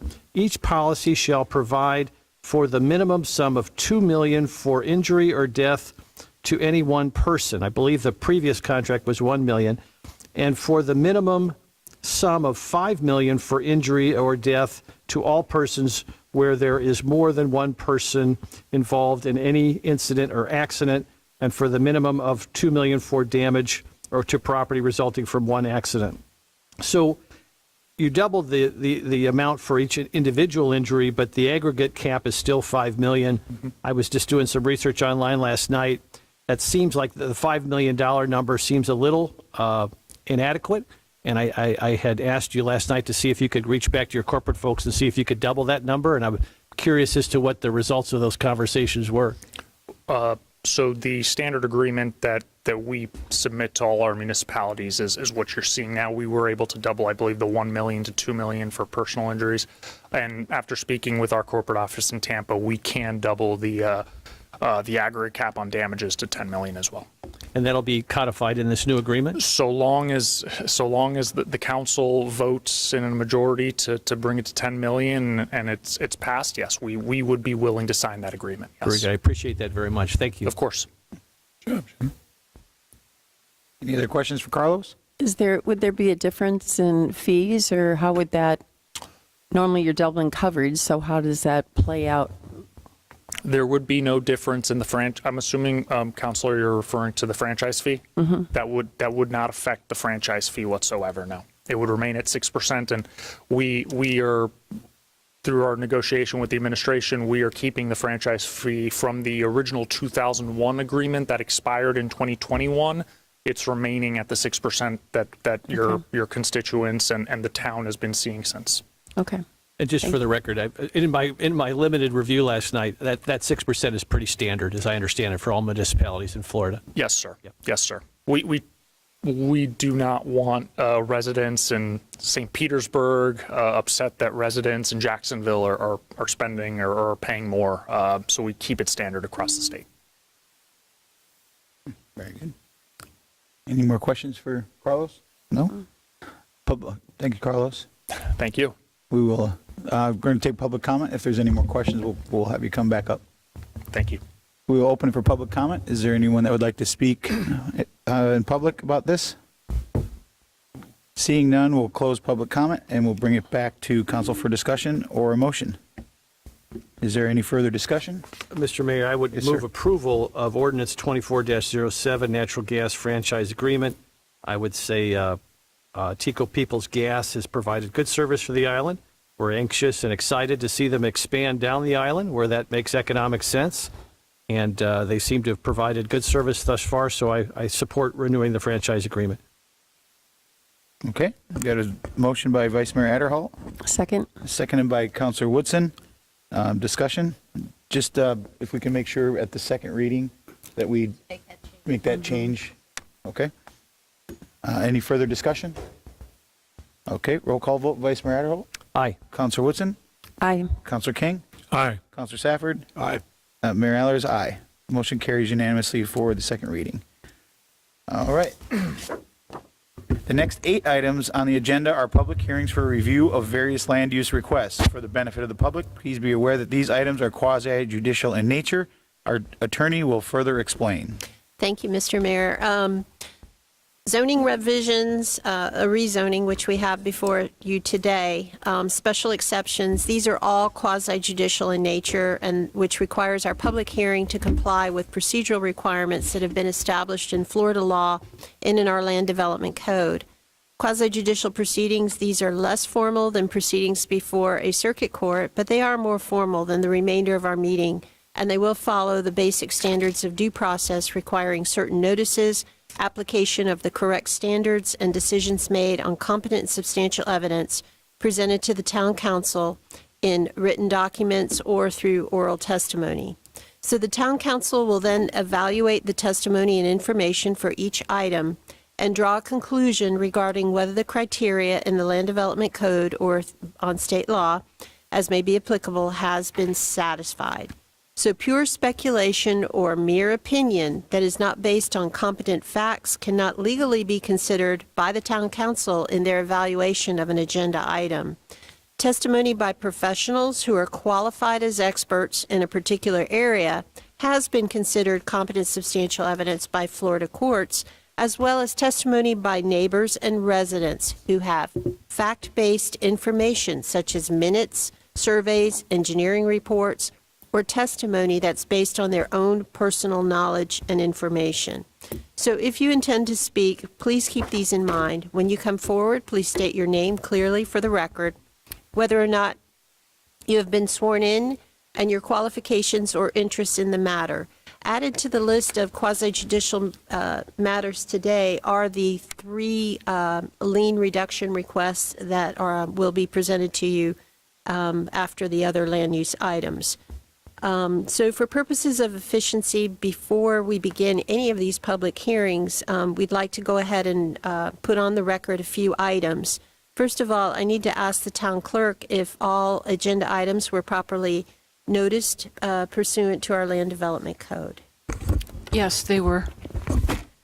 Thank you. And the next question that I have relates to making sure that we have a quorum available for the review of each item. So I need to ask if any town council member has a conflict of interest that would prohibit them from voting on a particular item. Anyone have a conflict?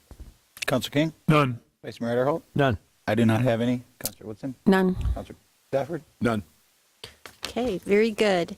At this point, if there's anyone that is interested in providing testimony, we will be swearing you in so that it could be considered as competent substantial evidence. So the town clerk, if you could please, first of all, anybody please rise, and I'll turn it over to the town clerk. This includes public comment speakers on any of these items. Okay. All right. If you'll all raise your right hand. Do you swear or affirm that the testimony that you're about to give is the truth, the whole truth, and nothing but the truth? All right. All parties have been sworn. Okay. All right. This is the first reading and public hearing of an ordinance entitled the ordinance. Let me go off of this to be easier. The ordinance of the town of Fort Myers Beach, Florida, approving with conditions or denying the commercial plan development zone CPD for the property located at 3051 Estero Boulevard, generally identified as strap number 29-46-24-W1-0120C.0100, Fort Myers Beach, providing for other clarifications as necessary, providing for conflicts of law, scrivener's errors, severability, and providing for an effective date. We will now open the first public hearing. Good morning, Sarah Probst. I gotta sorry. finish. I'm Oh, sorry. Jumping ahead of my sheet now. If the town council member has had any ex parte communication to disclose, please let us know the subject discussed and the identity of the person, group, or entity with whom the communication took place, any correspondence that you received, or observations made of this site. Councilor King? Just driven by it. Vice Mayor Adderholt? Nothing. Nothing as well. Councilor Woodson? Nothing. Councilor Stafford? None. Okay. Sarah Probst has been qualified as an expert by this town council and based on her education and experience has been accepted as an expert in the field of land use, planning and development in the town of Fort Myers Beach. Are there any other individuals who would like to be qualified as expert witnesses on behalf of the applicant at this time? They were previous, but they need to do it again, or no? If town council has any questions regarding their qualifications, if anything's changed, no. If you've pre-qualified them. Nope. Anybody have any further questions for the, nope. Okay. Has the property owner and applicant seen a copy of the agenda and backup materials from staff? Yes, they're nodding their head, they have. Go ahead, Sarah. I'm still getting used to the script. You and I both. Good morning, Sarah Probst with Community Development. The neighborhood company, on behalf of the Southland Corporation, the property owner for 3051 Estero Boulevard, has applied for a commercial plan development rezoning to develop the property on the corner of Voorhees Street and Estero Boulevard with a convenience store. The commercial boulevard zoned property was the site of a 7-Eleven store and a gym prior to Hurricane Ian. A convenience store was previously on the site, but the commercial boulevard zoning district does not allow the convenience store or gas pump use. In order to rebuild the convenience store with gas pumps, a commercial plan development is necessary. The CPD includes several deviation requests from the Land Development Code for site design, which I will go through. A deviation from the vehicle access separation requirements in Section 10-285 has been requested. The code requires a minimum separation distance on Estero of 250 feet. However, the access point on Estero is 97.7 feet from Voorhees. On local streets, the code requires 125 feet of separation. The proposed site would provide 73 feet from the nearest road intersection and 105 feet from Estero Boulevard. A deviation from LDC Section 10-416 D3, Table 10-9, to decrease the minimum Type C buffer width requirement of 15 feet for a Type C buffer. The deviation would allow a minimum 3-foot wide buffer along a portion of the northeastern boundary along the proposed dumpster location. A deviation from LDC Section 34-704A, which requires build-to lines for Estero Boulevard to be established at 5 to 10 feet from the property line.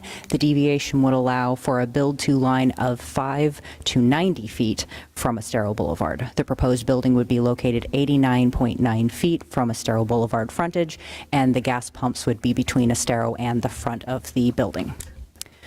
The proposed development requires a deviation from Section 34706D to allow access from Estero Boulevard and Voorhees. The code requires that if a site has access to a secondary street and Estero, that the access must be from the secondary street.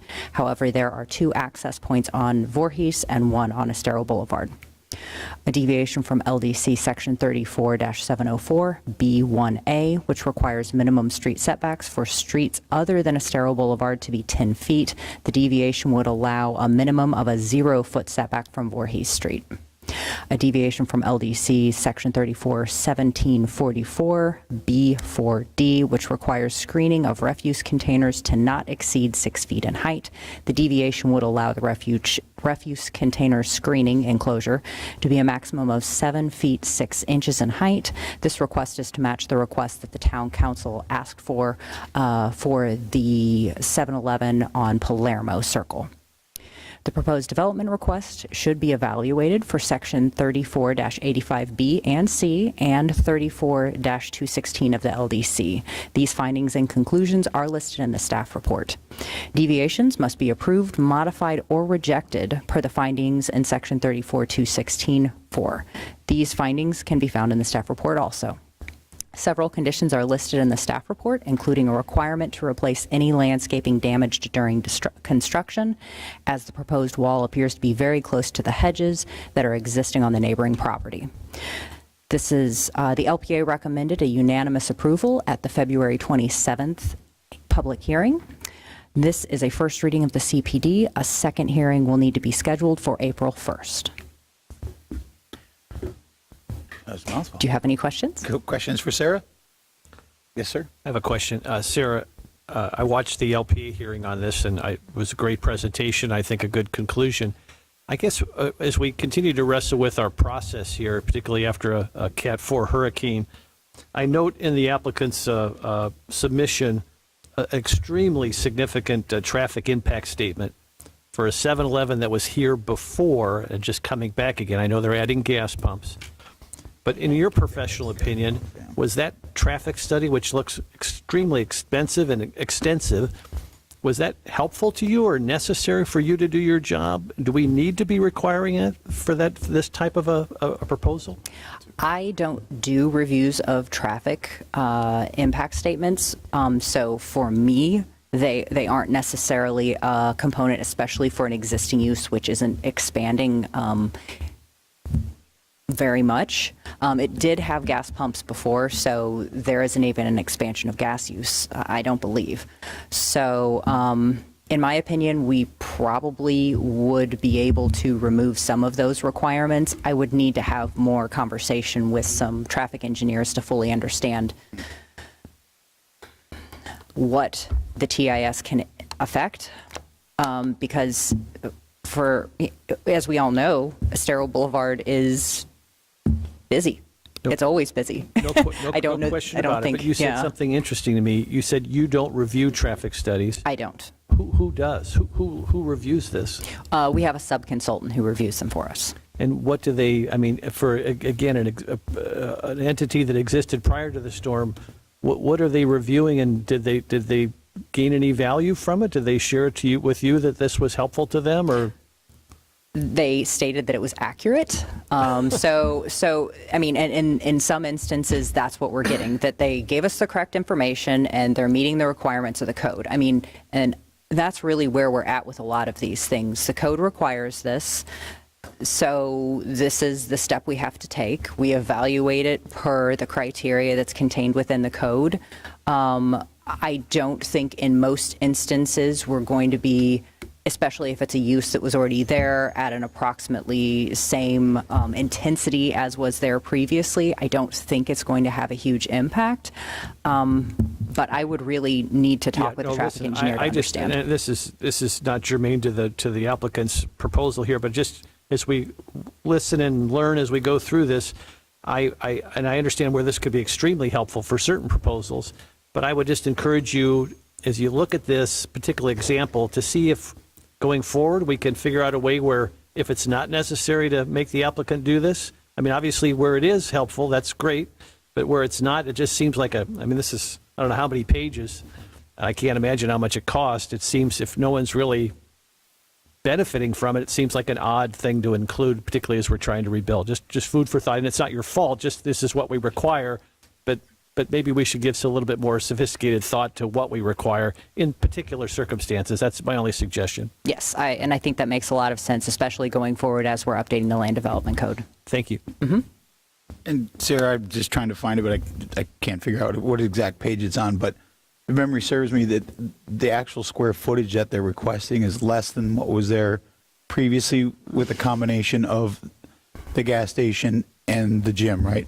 I believe that The overall, what the they're combination is less. However, because the rebuild isn't required or allowed, that's why the CPD came into effect. And the convenience store use is larger, but the overall building size won't be larger. That's what I So you are thought. correct about It's on that. page 137. Is that what it was? Yeah, 137. I'm in the 200s. it's 137. There it is. I got it. Yeah. Okay. Any other questions for Sarah? All right. Thanks, Sarah. Thank you. Would the applicant like Ken come on up? And sir, have you been sworn in? Yes, sir. Okay.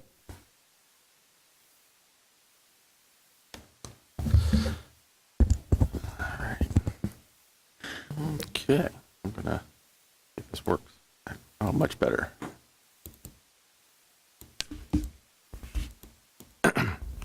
Good morning, Mayor, Vice Mayor, Town Council. Again, for the record, I'm Ken Galander, been sworn in, been found to be an expert here on behalf of the next 7-Eleven project. As always, pleasure being before you. Thank you to Sarah and the staff for getting us to this point. As always, been a pleasure working with them. So what we're wanting to present before you here is we're coming before you kind of in a nice circumstance. We have a recommendation by staff with conditions. We have a unanimous approval by the local planning agency. We're not aware of any public opposition to this project. So we don't really have anything further to add than what staff has presented before you. This is a rendering of the project. Again, we'll have maintaining the fuel stations. There's proposals for opportunities down the road for electric vehicle charging on this site. It's a little bit bigger than the others, so we're able to accomplish that. If need be, we are consistent with your comprehensive plan, land development code criteria. So based on that, be happy to answer any questions, and we respectfully request your approval on first reading. Just one quick question. Yes, sir. My internet cut out when I was watching, and I believe Chair Saracita brought up the question about that picture that's up there. And she was talking about how people would cut through there before, that there was really nothing that kept people from driving and making that cut there. So I didn't get to hear what the answer was about that section right there. Utilization of the curbing, Yeah. new curbing and whatnot will restrict that cutting off, or so all the site improvements will bring it up to code to ensure that that won't happen. And that digital sign there won't impede that view triangle.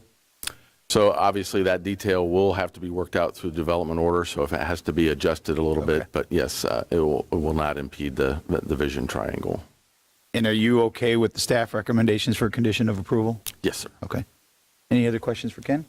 Are the gas pumps going to face toward the store as depicted in that picture, or was it the way it used to be? I think it's a big deal. I'm just asking. Yeah, that's a good, I don't know. Are they're an alternative location? They're angled differently, so they'll be different than what was before. They'll be the same as is that picture correct, or is it the way it used to be? You need to be on the mic. What page is that? I don't know if we can see by. I mean, it's not a make or break deal. It's just curious. Go ahead. I have nothing. nothing more to add. Brandon Fry, for the record, I've been qualified as an expert. Oh, it looks like, I see what it is, okay. It looks like they're turning just kind of at a 45-degree angle from That's the way they were correct. before. Yes. So if you, Scott, if you go to page 146 and zoom in on it, you could see that how they used to kind of be parallel with Estero Boulevard. It looks like they're kind of turning at a 45-degree angle to Voorhees and Estero, Okay. which makes Better more sense. Yeah, that makes more sense. Did that answer your question, Scott? Yes, sir. All right. Any question? Yes, sir. I just had just out of curiosity, Ken, and this is sort of a softball question, but I'll ask it anyways. Did you learn anything? Did you glean any insights from the traffic study that you guys contracted to have done? Was there any sort of aha moment as a result of the traffic study? For us, no aha moments, but to kind of reiterate on process and what we appreciate going through, we are required to do a pre-application meeting. So there's conversations that we can have with staff to evaluate the need for what we're proposing and the TIS. And based on this, with the changes, it was just deemed appropriate that we provide that TIS and the information provided there. So Just out of curiosity, you don't have to say, but the range of, just give me maybe a range if you're comfortable. What does it cost to have this type of traffic study done? Just ballpark? I can't answer that particular question. Anybody else in the staff? Just ballpark. There are a lot of different factors, depending on the severity of the use that's being proposed, but I don't know, I'd say anywhere between $5,000 and $20,000, depending. $5,000 to $20,000? $5,000 to $20,000, yeah, depending on. Who are your neighbors currently for this new location, directly next door? Fire department. Trying to get my head around it. Street. Fire department's across the Yeah, street. so we have the fire department across the street. You have a multifamily residential parking lot to the northwest there. To the south, I think that was, what's the restaurant? To this point there. I don't recall. Junkanoo? Yes. Junkanoo. Junkanoo. Yep. And some residential transient lodging, short-term rentals. Do you, does 7-Eleven, obviously you have to have a certain amount of standardization, but do they survey the neighborhood to see if there's any unique things that they should be carrying based upon the needs of the neighborhood or desires of the neighborhood? Yeah, they brought that up at the last one. They said they well, he can talk about it. We'll have the Mark Heron with 7-Eleven speak to that. Have you been sworn in, sir? I have. Okay.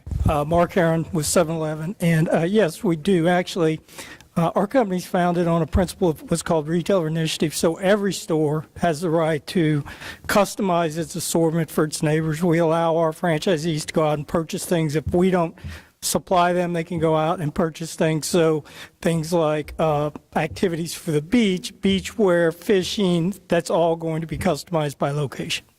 And what would, if you had if you were to advise a neighborhood that's around a 7-Eleven, and by the way, we're very thankful that the one in the south end is about to open, extremely thankful. Yes. What would be the process for neighbors in that area to say, gosh, 7-Eleven, we'd love to have you carry this type of frozen pizza or this type of milk, or, I mean, what's the process for them So to they can talk petition? directly to the franchisee, or they could contact myself, and we could make sure that happens. Okay, just curious. Yeah. Thank you very much. Okay.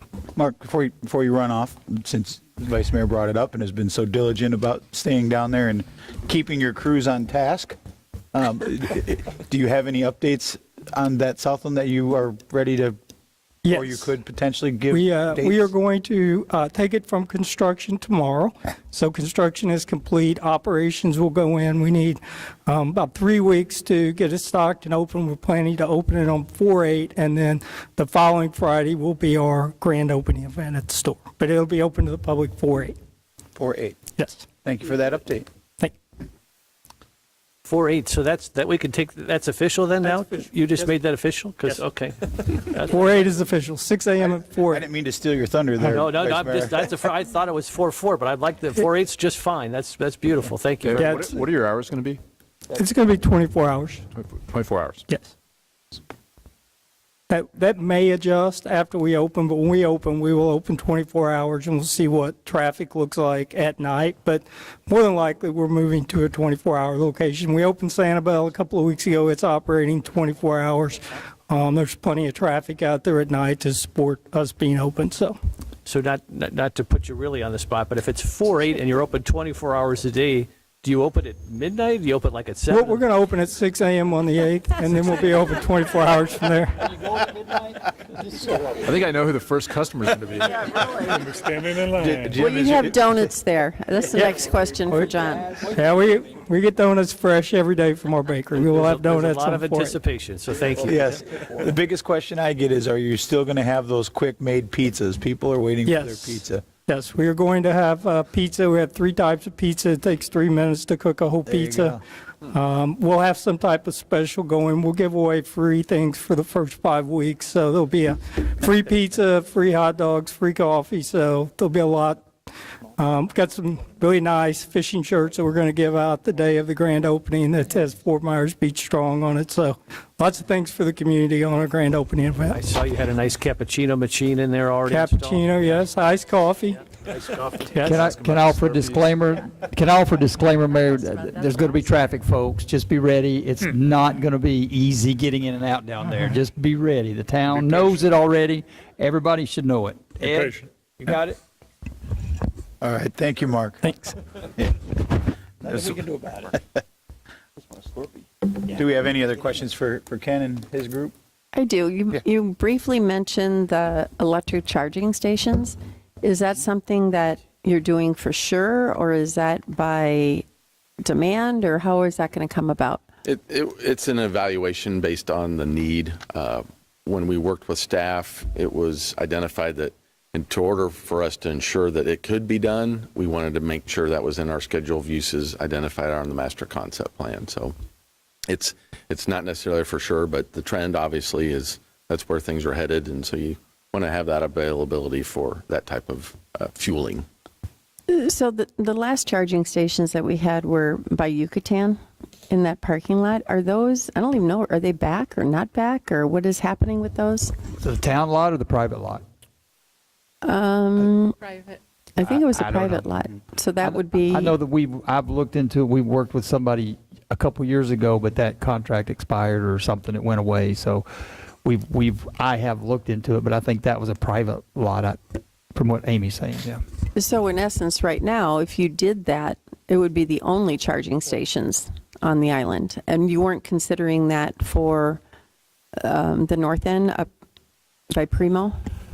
No, none of our electric charging stations are proposed in any of the other locations. I believe it was the fact of being a fueling opportunity here, that fueling opportunity as well for electric charging. So. In this building, it's not the VE zone, right? No, sir.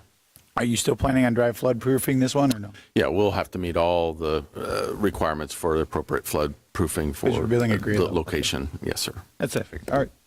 Any other questions for Ken? Thank you, sir. Great, thank you. You're welcome. Are there any members of the public who wish to comment on this matter? If so, please come forward to the podium and identify yourself, provide your address, and whether you were sworn in. Is there any public comment? Seeing none, we'll close public comment.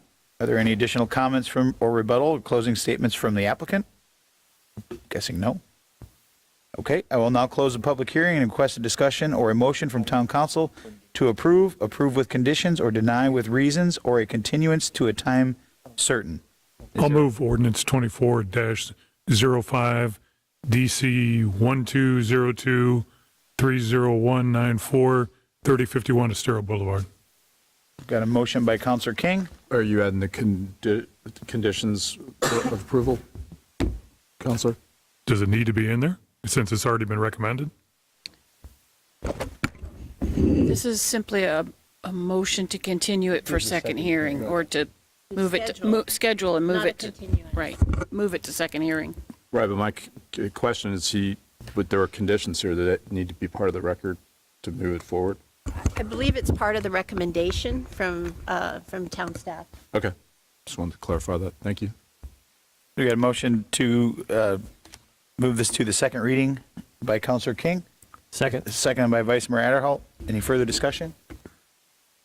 Roll call vote. Counselor King? Aye. Vice Mayor Adderholt? Aye. Mayor Allers, aye. Counselor Woodson? Aye. Counselor Safford? Aye.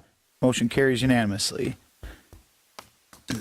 Next, we have Resolution 24-35, 6-month reassessment, The Whale. A resolution of the Town Council of the Town of Fort Myers Beach, Florida, approving with conditions, denying a special exception amendment SEZ 202-30052, requesting a 6-month reassessment of previously approved amendments to allow for outdoor alcohol sales and live music, providing for clarifications as necessary, providing for conflicts of law, scrivener's errors, severability, and providing for an effective date. If any town council member has had any ex parte communication to disclose, please let us know the subject discussed and the identity of the person, group, or entity with whom the communication took place, any correspondence that you received, or observations made of the site. Counselor King? None. Vice Mayor Adderholt? I've had a number of emails in support, including from the applicant, and I've had none in opposition. I have as well. Counselor Woodson? I have as well, exactly. Counselor Safford? I've had several conversations with the owners, and I've also received several emails in support. Okay. Jason Smalley has been qualified as an expert already by the town council, and based on his education and experience, has been accepted as an expert in the field of land use planning and development in the town of Fort Myers Beach. Are there any other individuals who would like to be qualified as an expert witness on behalf of the applicant? Seeing none?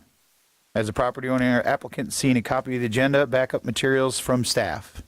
They're nodding their head yes. Go ahead. Good morning. My name is Jason Smalley. I'm with the town's Planning and Zoning Department. So good morning to councilors and staff.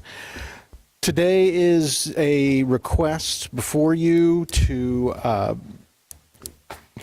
there's a request to approve a special exception extension.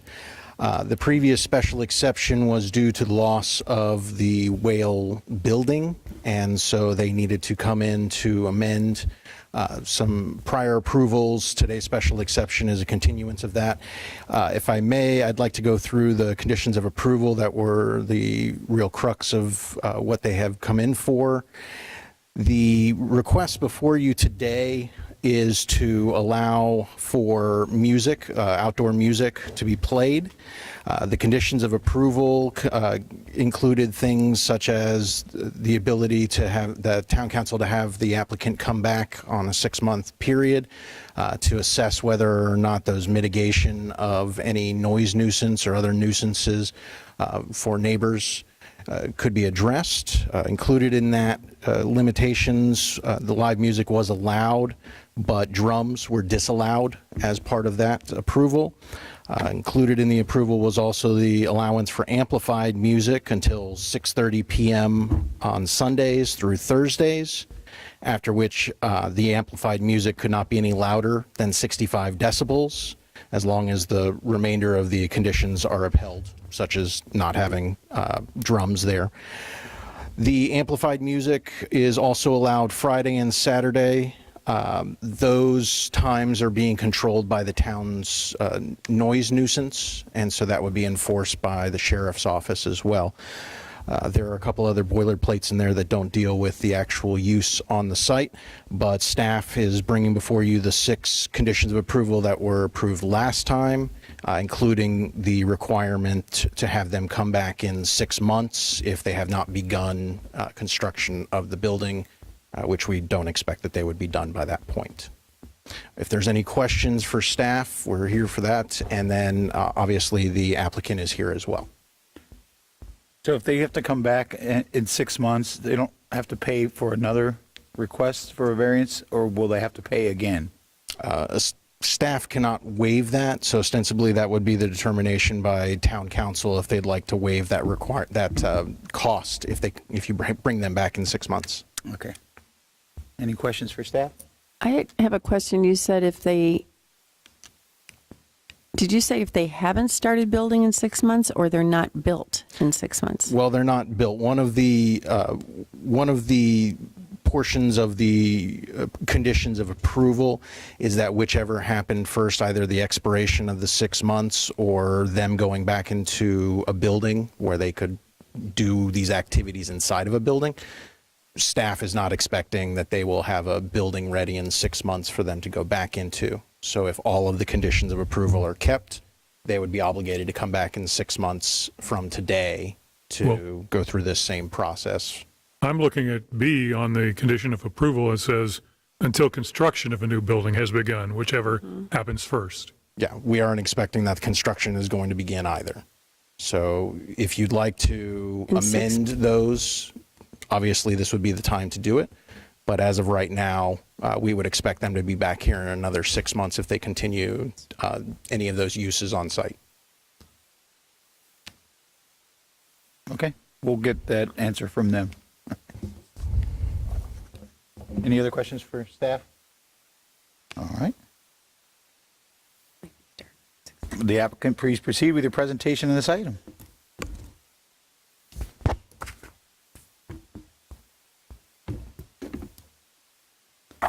Thank you.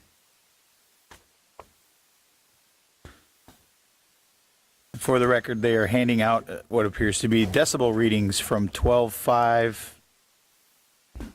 12:10 of 2023. Is that accurate? That was just that first page. The first page, but I don't see anything on the other pages. Just keeps going. Oh, yeah, it keeps going.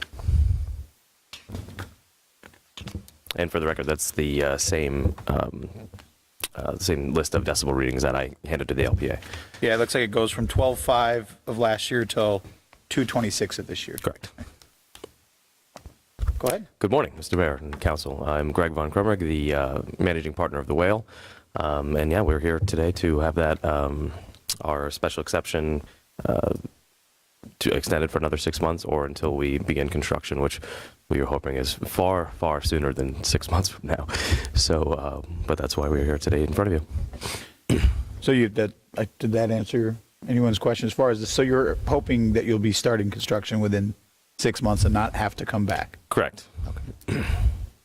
Any questions for the applicant? I don't understand.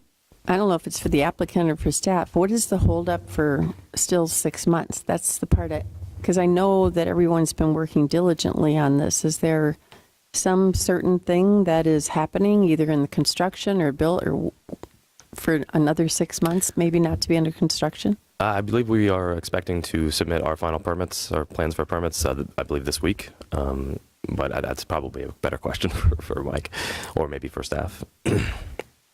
So you haven't submitted yet for your final? We've not. Okay. But you're hoping to do this week? Do you have any issues with the conditions of approval, the 6 conditions that were laid out through the LPA? Well, I mean, ideally, we would eventually like to be, really under the same restrictions as anyone else that's zoned downtown, just like we are. So eventually, but currently, no, we do not. Any other questions? Yep. Well, I'm only doing this because you're here, and there's a lot of anticipation. Do you mind commenting on when potentially the transfer, while you're building the Whale, the transfer over to Sandy Bottoms might occur, and what your timeline is? You don't have to share that, but I just thought if you want to get that word out, people are very curious and excited that have another restaurant opportunity available as well. If you'd like to share that. Yeah, we are still unfortunately in some design phases with Sandy Bottoms, so that'll be several months yet at the earliest. We might move the everything that we have now, the tent and the containers, things like that, down to the parking lot in Sandy Bottoms. I believe there's a few issues with the CPD. We have to kind of get situated first before we can do that. Okay. But we're trying to keep the staff working, and I thought that was your plan, and people are excited about that because I think the Sandy Bottom, again, just since you're at the microphone, the cuisine there is potentially. I understand there might be something unique in terms of a smash burger. Is that? Absolutely. Yeah. All right. Beautiful. We got some exciting plans for that. There's a lot of hungry people here at the I know it. Yeah. There's not much in that area right now. So Can you put on their Hoosier slice pickles and? While I have you up there, over the last week or so, I have been hearing some people making comments about the parking that's going on in the right-of-way and the private property adjacent to you. I don't know if you can do anything about it, but hasn't been a loud voice, but there have been a few people that have made comments about it. So just be leery of, or weary, or whatever word you want to use. Aware? Yeah, aware. Thank you. Is probably a better word. Losing my voice too. Must have been that oak tree that. So I just wanted to let you know that no one has formally sent an email about it, but they have stopped me on the street. Anyone I've seen park from code enforcement, I believe this was probably around 6 months ago when I chatted with them. It was the far side of the street, basically on Palermo, where 7-Eleven was. That was the side that nobody could park on. Anyone I've seen personally that parked there, I've told them they cannot park there, but there has been people parking there that I obviously did not catch before they ran off. No, I figured you were aware of it. I just wanted to make sure that I brought it up. I told them I would bring it up, so no problem. I did. Any other questions? Thanks, Greg. Oh, Mike? Hello, everyone. Council. My name is Mike Miller, for the record, and one of the owners of the Whale. And I want to reiterate on some of the things that you had just mentioned about the parking on the streets and stuff like that. Greg does a great job on trying to get that stopped. One of the things my wife and I over the weekend, we pulled in, we couldn't get a parking spot. Barely snuck it in with our golf cart, okay? And they were lined both sides of the street in vacant lots.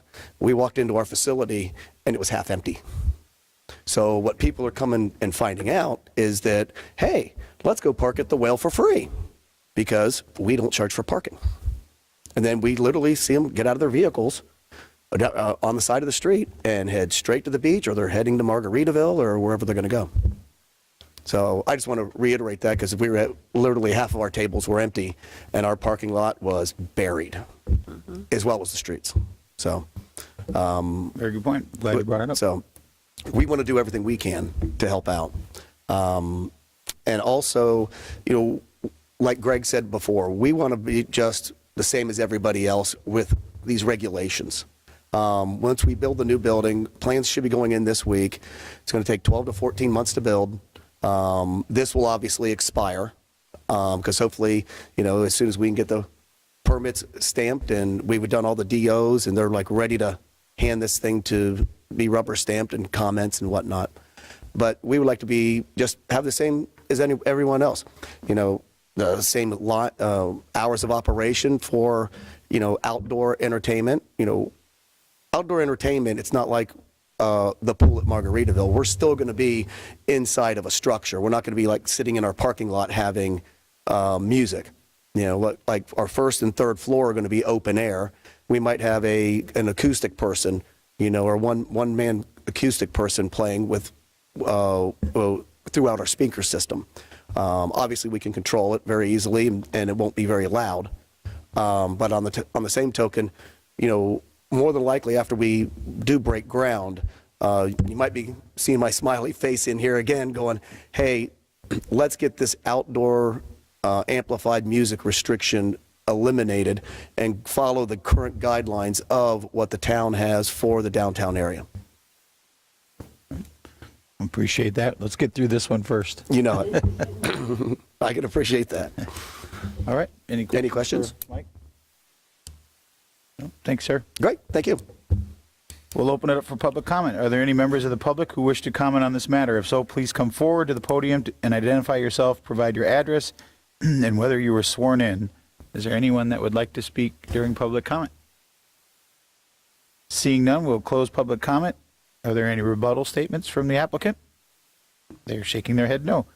I'll now close the public hearing and request discussion or a motion from town council to approve with conditions, or deny with reasons, or a continuance to a time certain. Discussion or a motion? I have a couple discussion items. Go ahead. So based on what Mike said about the parking, and that's not his property where they're not supposed to park, is that something that the town can help with, and just no parking for the Whale or beach or anything like that? Because right now there's just nothing there. Yes, ma'am. We can definitely take care of that. We can get signage, temporary signage put up there for no parking to assist them. And also, please feel free to reach out to our community services people. We can send people right down there and deal with it. So, yes, there's a couple of different situations that we can handle it. Okay, I would really like to see that if at all possible, because I know the people on Palermo as well, they're, while they haven't made any official comments or anything, but they are upset about all the people parking there when they're not supposed to be. And that's not the Wales property, so. No, town right away. Yeah. Right. With being private property, we'd have to reach out to, I believe it's the 7-Eleven group that own that other piece of property on the other side of the street. Well, And wouldn't that they would be- be the ones that would have to take the first recourse of listing it as private property, no parking. Wouldn't that be town right away though? Not their property? I think we have to find out where the town right away is there first. Yes. Before you. Usually the way we can get it handled, yes. Because and the fire district might have an issue with not being able to get a truck through there. So I would make sure it's not town right away before we involve 7-Eleven. Yep. And I have one other comment. The possibility of removing condition B, of having them come back every 6 months and paying these fees. And I mean, if they're in compliance and we have no issues from anyone complaining about it, why do they have to keep coming back every 6 months? I thought about that too, but I think that B kind of falls into what Vice Mayor Adelt was talking about and what we had talked about before. If it goes through an LPA process and it doesn't have any issues, does it have to come through? I mean, the fee thing for me, I agree. If it's 6 months and there's been no complaints or there's been to have to go through this entire process every 6 Yeah. months, is it something, Nancy, that we can put into what we just approved as far as, still have them come back? I think we want to allow neighbors, if they have an issue, to have a voice, as well as the applicants. But I'm okay with the fee part of it. And if it can go through just the LPA process and not have to go through this part of it as well. So it was a condition of approval on a previously approved permit. The LPA is recommending that you retain that condition. Is that going to conflict with the comprehensive plan? I don't think so. So I think you do have the discretion if you want to take that out. Can we change it to 6 months or to whenever they break ground? I just need to Or to verify whenever what the they- code says. I'm sorry, to Jason? instead of 6 months, to Agree? change the wordage to whenever they break ground? To eliminate the 6-month period, so it would just be when construction begins. Yes. Correct. I have a little concern with that, though, because in watching the LPA hearing, some of the neighbors were comfortable, I think, with the 6 months being able to come back if they had to, or if they felt that, not that I expect them to, but things got out of control and drum sets started showing up and they just wanted to have but I want to make it as easy as possible if they're doing what they've been doing. To have to go through this entire process over again every 6 months is a little redundant. But it still, to me, would offer the residents around to have a voice should they need to. And maybe there's nobody here opposing it, so I don't know that we'll have an issue, but. Okay. So I needed to ask Jason, is it a code requirement or is it a condition that staff is recommending and the LPA has recommended for this particular site, this particular application? That's the distinction. Correct. It was distinct to this request and this site. Thank you. So then we could change it and not do the 6 months, but until construction? We can change it to whatever Dan, you'd like. You were saying that or could we do it like, it would have to come back if there were complaints? Or? Well, I think it sounds like their hope is to start construction in less than 6 months, so we're talking about a moot point, but for some reason it goes to 12 months. I don't know that I'd be comfortable because of what the neighbors were concerned with. That's pretty open-ended to say, a lot of things could happen between now and 3 months from now that could stall it 6 months or another 6 months or a year, things outside their control, production, construction crews, product, things like that. And to completely get rid of it, I don't know that I would be comfortable with that, but I'm okay with the fee part of it. And I'm okay with the not having to go through both, if we can do it legally, not have to go through all the extra steps. I think it provides both certainty for the applicants as well as some comfort in the neighbors that live around, that you still have to be good people. Let's put it that way. For discussion purposes, you could go with 9 months rather than 6. I mean, it still gives you that checks and balance that things are moving along, but it seems like it might be a moot issue in this particular project. I think for me, I'm with the mayor on this. The fee is the sticking point for me. I'm okay with reviewing things at 6 months, but charging people to do that is a little much, I think. Especially if nothing changes, if there's been no complaints, if there's been, I mean, you're copy and pasting for the most part. Indeed. Is it out of line to ask the applicants to come back up? No, not at all. You guys Have might, rebuttal. when you guys want to come back? Do you have any issues with the 6-month time frame if we don't require you to pay the fee to come back to do the review again? If we can streamline it, I still haven't got that answer yet. If we can eliminate the council part of the process, if there's no objections at the LPA process, are you guys comfortable with that? Sure. Absolutely. Does that give everybody kind of? Can we streamline it, though? I'll have to look at the ordinance that I'm in the process of fixing for the variance, and then if I can put this in there as well, I will work that in there. Well, we certainly hope that we don't have to have this discussion Yeah, in 6 months for absolutely. your benefit as well as the public, so. Thank you. Okay. Is everybody okay with that? Kind of, Sure. did we have a motion, or are we just still in discussion? We're still discussing. Okay. Discuss. Any other discussion? You said you had a couple things, Councilor Woodson? Well, it was the 6 months, and it was also the fee, so that was my 2. Okay. The parking. Yeah, is there a motion? I'll make a motion to approve Resolution 24-35, 6-month reassessment of the whale. I'm trying to open my computer again, sorry. With the conditions set forth, but to include the waiving of the fee for the variance if it should go to 6 months, and to encourage our town attorney to get an answer as to the process not having to come through the council. Second. All right, got a motion by Mayor Allers, seconded by Councilor King. Any further discussion? Roll call vote. Mayor Allers, aye. Councilor King? Aye. Vice Mayor Adderholt? Aye. Councilor Woodson? Aye. Councilor Safford? Aye. Motion carries unanimously. If I may just ask real quick clarification. So from what I've heard so far, you are removing the requirement for fees if this goes for another round of 6 months, and you are still asking for them to come back in 6 months if they haven't broken ground yet. Correct. With the exception if the attorney finds a different process. Correct. Excellent. Thank you very much. You guys understand that as well? Got it. All right, congratulations. Next, we have Resolution 24-42, SEZ 202-302-80-102 Estero Boulevard, a resolution of the Town Council of the Town of Fort Myers Beach, Florida, approving with conditions or denying a special exception, SEZ 202-302-80, to allow reconstruction of a pool deck, fences and walls, grill area, footprint station, lighting, and beach access path in the environmental critical EZ zoning district with conditions for the property located at 102 Estero Boulevard, providing for Scrivener's error, severability, and an effective date.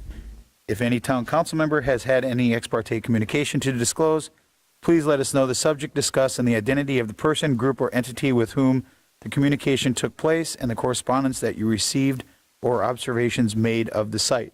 Councilor King? None that I recall. Vice Mayor Adderholt? I believe I've received a number of emails on this.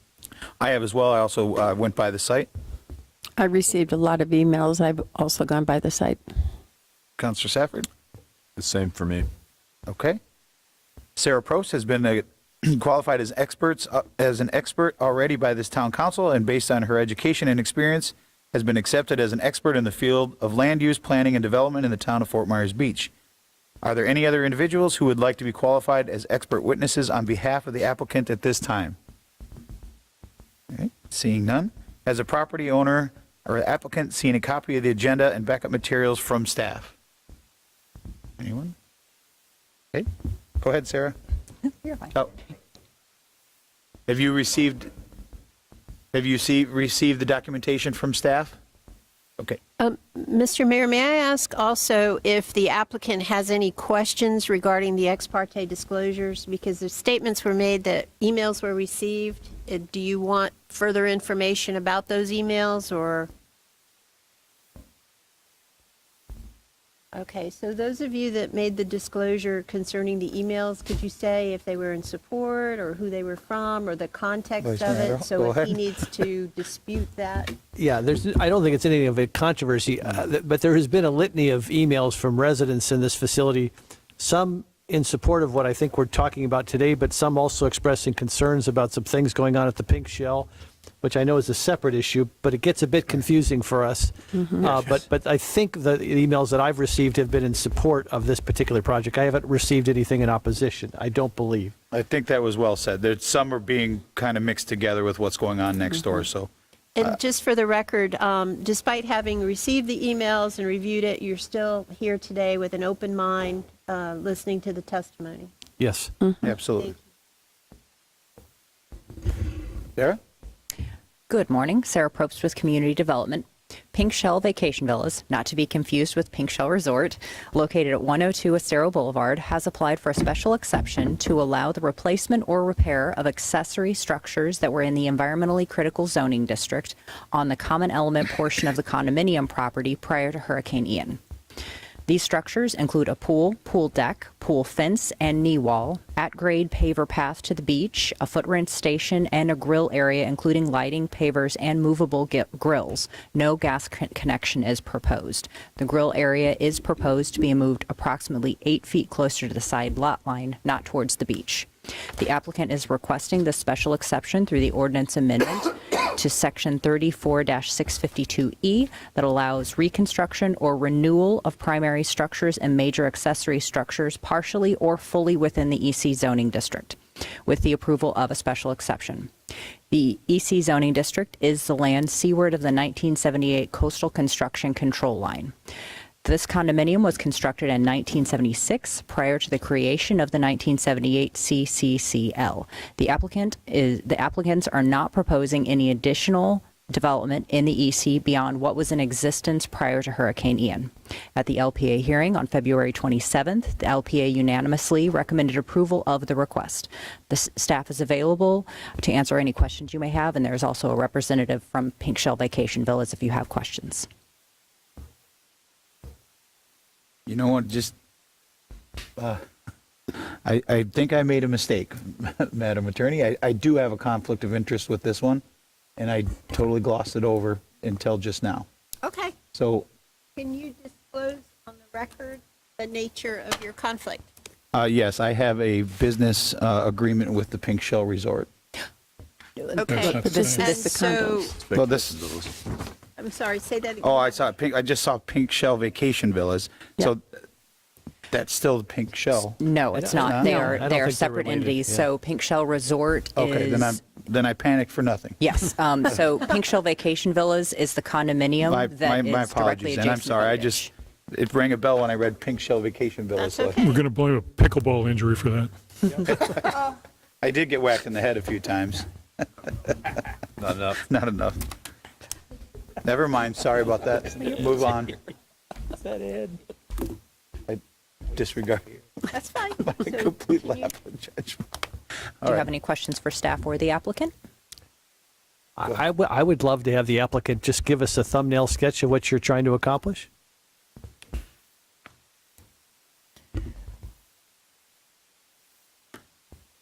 Well, just so that I'm following the script and make, that when I have a script, I'm just fine. Applicant, would you Good please morning. My present? name is Richard Rowe. I'm the Vice President at Vacation Villa. It's Pink Shell Vacation Villa, but the Pink Shell Resort does not like us using the term Pink Shell, so we call ourselves Vacation Villa. We are wanting to, well, thank you for all your help, and thank you for all the everything you've done over the last 2 years with the hurricane. Thank you also for passing Ordinance 2313 last year, which allowed us to put forward a application for special exception. And all we're trying to do is repair exactly what was there before. Our pool is structurally sound. The walls around it did get knocked over. We are, and when I say exactly, we are going to add a ADA compliant ramp because the current ramp to the pool is steep, but that is actually on the land side of the CCCL.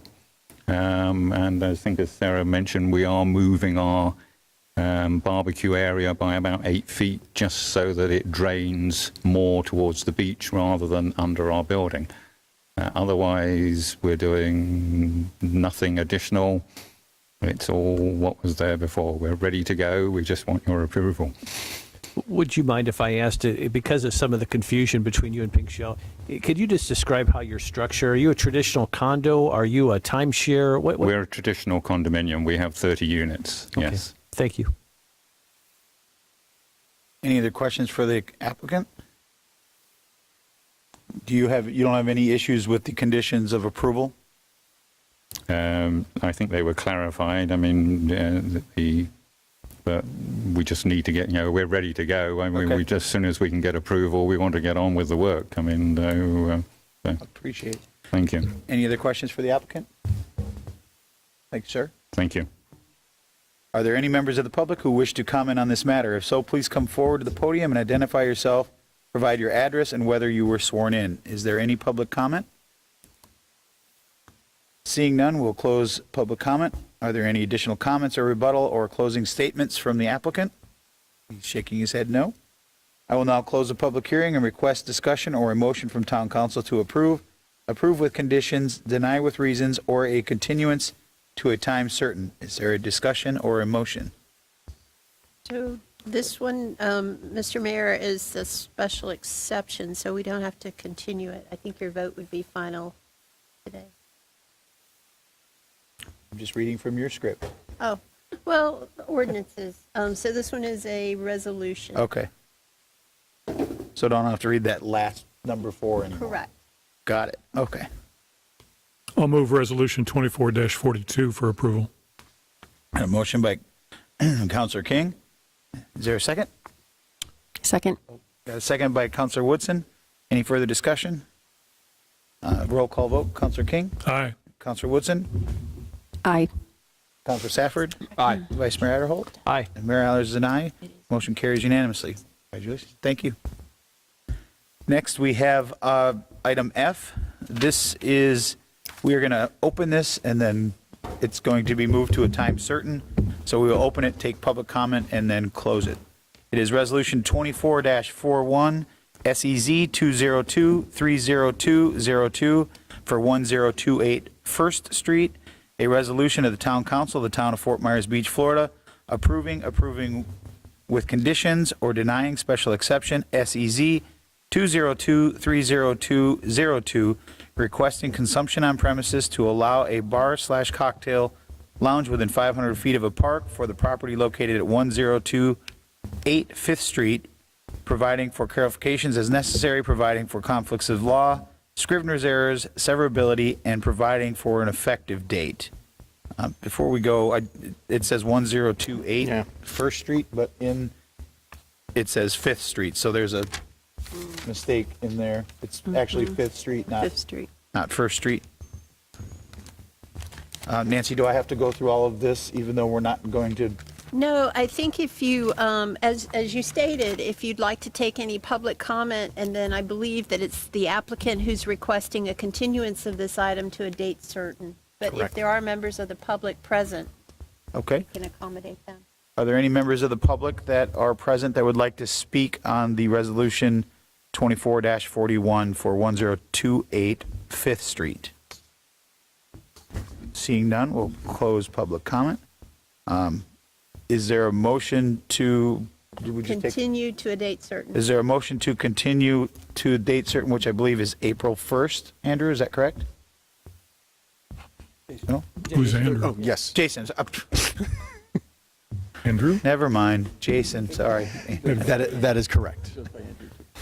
I was wondering why Jason's looking at me like, what are you thinking? I'll move the resolution. All right.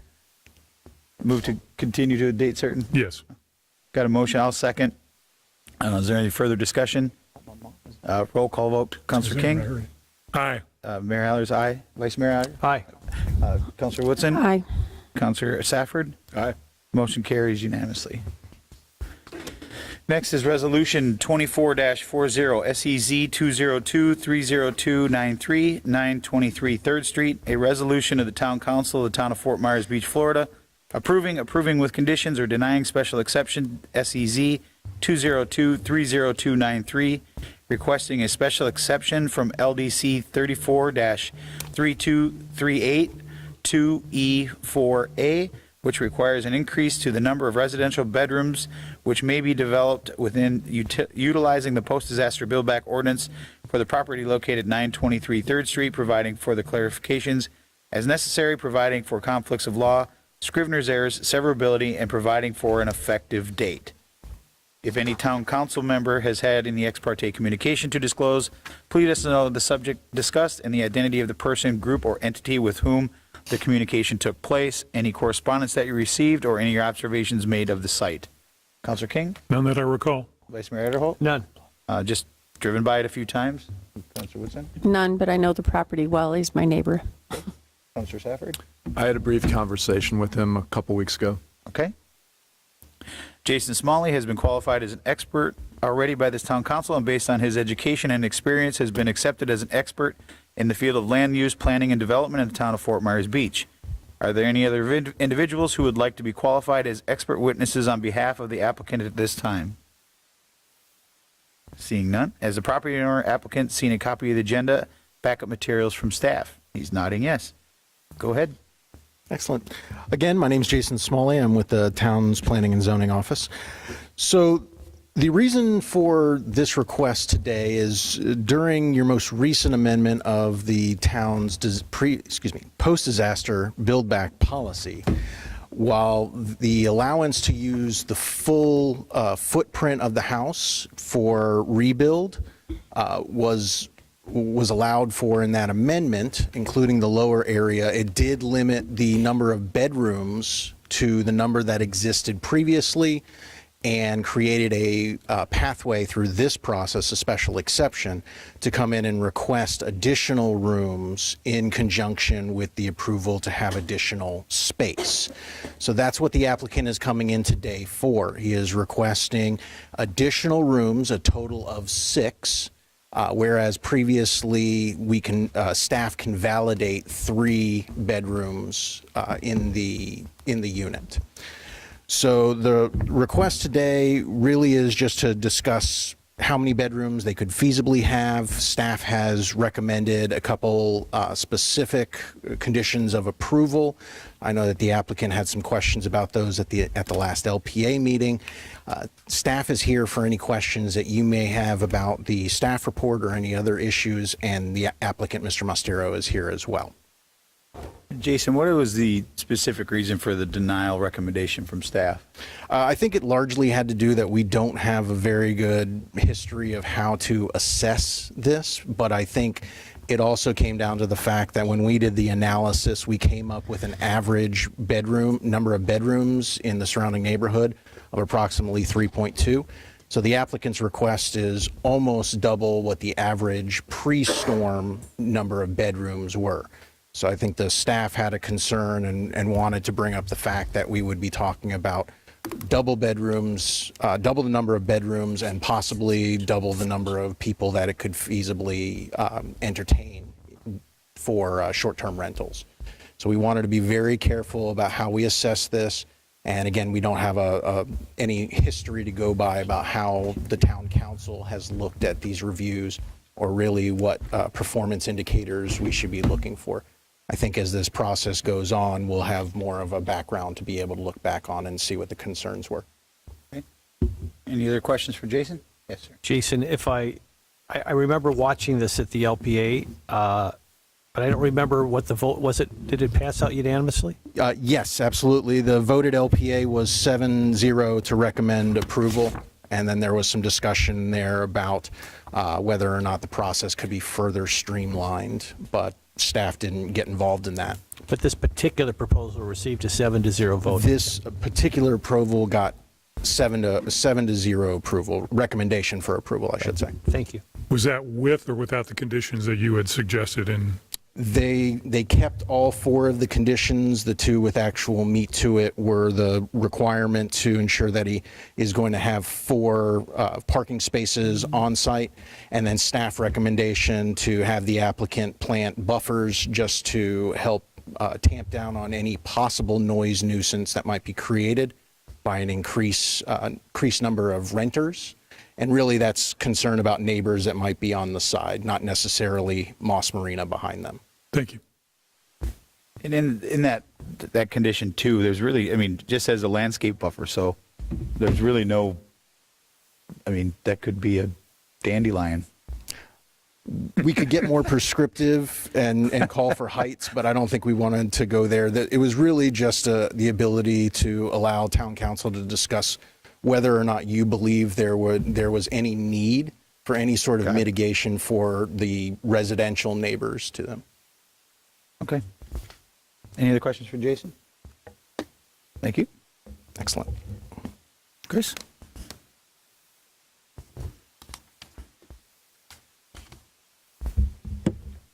Good morning, Council. My name is Chris Mastero. I'm the applicant and homeowner at 923 3rd Street. Like Jason said, my special exception I'm applying for today is for some additional bedrooms in my house.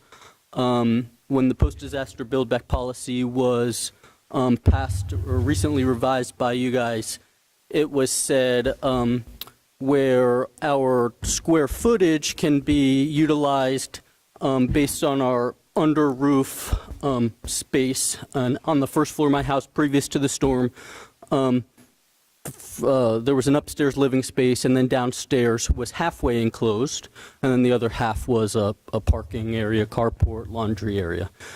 So the post-disaster build-back policy allows me to increase my square footage based on that space underneath the home, but doesn't allow me to increase the number of bedrooms past what LIPA says, I guess. Unless I come here and ask for a special exception. You guys had that pathway in here. Town staff has said, and LIPA's data says that our neighborhood has an average of 3.2 bedrooms in the homes still existing post-storm. Our neighborhood is a very unique neighborhood. It's straddled between Old San Carlos downtown and Moss Marina. It's a very transient neighborhood. And actually, if you pull LIPA data, LIPA data says 3.2 bedrooms. Actual bedrooms are 4.3 when I went through and counted what I know my neighbors have and what they advertise, it's more. I wanted to also give you some more data on our neighborhood. So our neighborhood, 3rd Street, Harbor Court, and Bonita Street, that area kind of off Old San Carlos, there's 19 homes, 19 structures still standing post-storm. 9 of those homes are duplexes, so including mine, LIPA did have that part correct, that we were a duplex. Of those 19 homes, 5 of them are completely short-term rentals. No one lives in them. They're just strictly used for short-term vacation rentals. We're in a weekly vacation zone. Of the remaining of those, 4 of them are part-time rentals. So, I'm sorry, 4 of them are part-time residents, where they're snowbirds, they're here in the winter. When they're not here, most of them rent their place. It's a rental neighborhood. And then of our full-time residents, of our 5 full-time residents, all of them are, but one are duplexes. They all rent. They're all rentals. So again, I don't think adding more bedrooms in our neighborhood is going to be extremely detrimental. My intention is to live in half of the duplex and rent the other half of the duplex. I am on property. I own a business here. I own an IT company. I'm not moving from my home anytime soon. So I have the ability to monitor visitors who come and go. Also, something to look for is we've seen the development of the intention of the development for Moss Marina and Bayfront Arches. 3 bedrooms in our neighborhood is not going to change the identity of our neighborhood. Moss Marina, Bayfront Arches, adding one additional bedroom over there that they previously didn't had will change our neighborhood. That's the kind of things that we see that can really affect our neighborhood. So with that said, yeah, I guess it looks on paper like I'm doubling my bedrooms. I had 4 bedrooms previous to the storm, 3 upstairs, 1 downstairs, and I'd like to utilize that square footage in bedrooms, I guess. Any questions for Chris? The question I have, Chris, is do you have any objection to the staff recommended conditions of approval? I don't have any objection to the conditions of approval. Parking's not an issue. My intention is to keep the first floor of the home on stilts, so not enclose that. It's for parking. I would like some clarification on the landscaping thing. I'm not opposed to doing any kind of landscaping, buffers, whatever's required.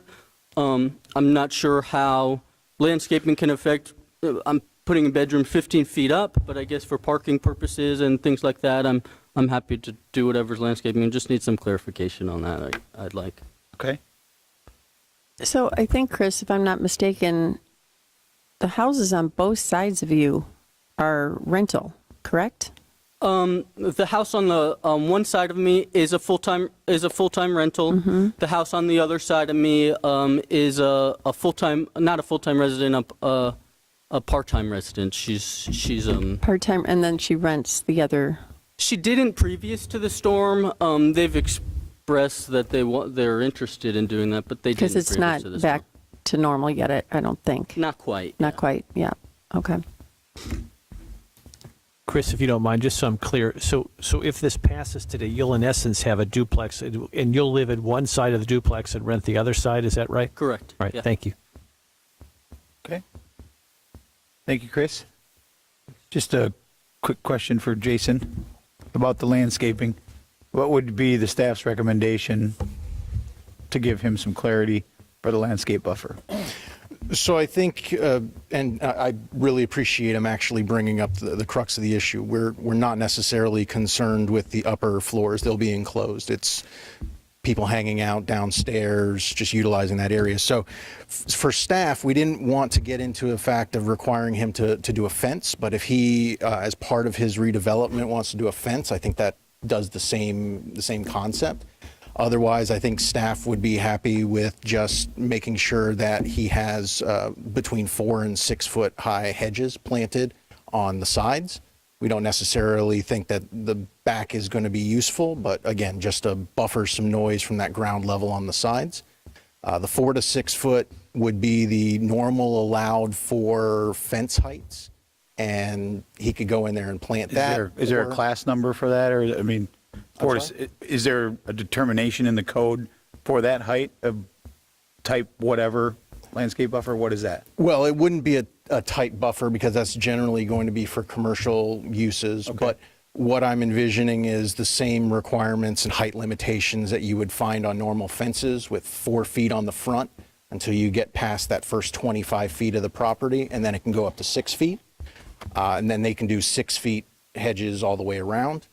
Again, staff didn't want to get too prescriptive. We just wanted to make it apparent that we were looking out for neighbors and any nuisance that might be created from this. So just for clarity for the public and for the applicant, if we were to say in that condition, 3 to 6 foot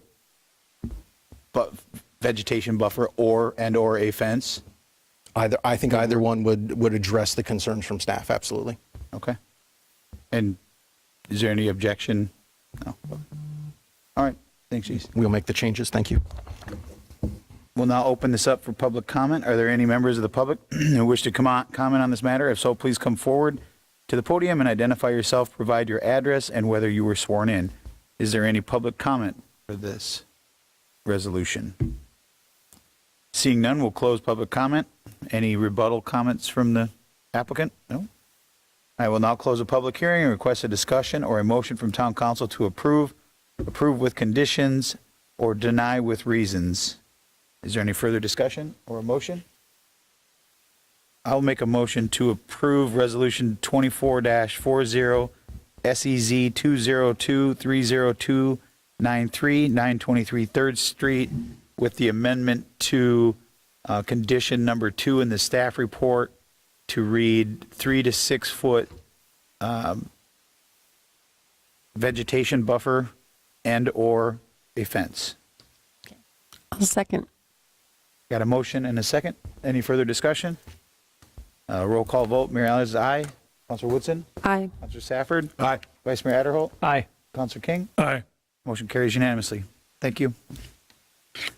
Our next item is in the administrative agenda, still quasi-judicial. It is item number B, lien reduction request for CE 18-0724. Who starts this? I think Frankie's going to handle it. He'll start. Okay. We're going to try anyway. So this is a CE 18-0724. It's for the lien reduction with Danea Cabello Ortiz to the council. Her request was for 100% lien reduction. This case started back in, I believe, February of 2020 and has continued to this day. We've been almost 1,000 days without compliance. It is staff's recommendation to deny and to go with the full charges, which at this point amount to $286,075.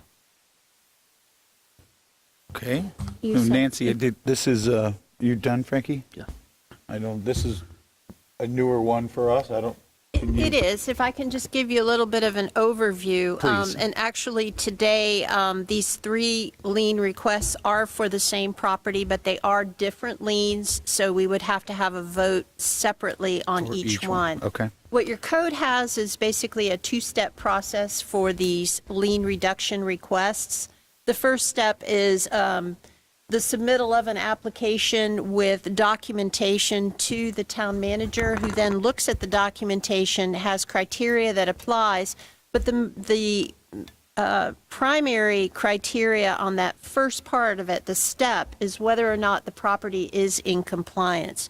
I will go ahead and tell you that item D, the 700 CE 18-700, is currently not in compliance. However, because it is the same property owner, these liens have all attached to the same property. There is a pending foreclosure. We went ahead and put that one in your packet for your consideration as well. So once the town manager makes a determination that there is compliance, then there is criteria in your code that you are to evaluate and consider whether or not to grant the lien request. The criteria in your packet appears under the management recommendations. It's A through G. We also included a copy of the code in your packet for your review. So for the benefit of the public, if I may, I just want to quickly read what the criteria is. Again, you'll be asked to apply this criteria to each individual request, but this is just somewhat of an overview. So the first criteria is the gravity of the violation, and staff will have comments regarding each one of these criterias. The second criteria, B, the amount of time it took the violator property owner to come into compliance. The third criteria, C, the accrued amount of the code enforcement lien as compared to the market value of the property.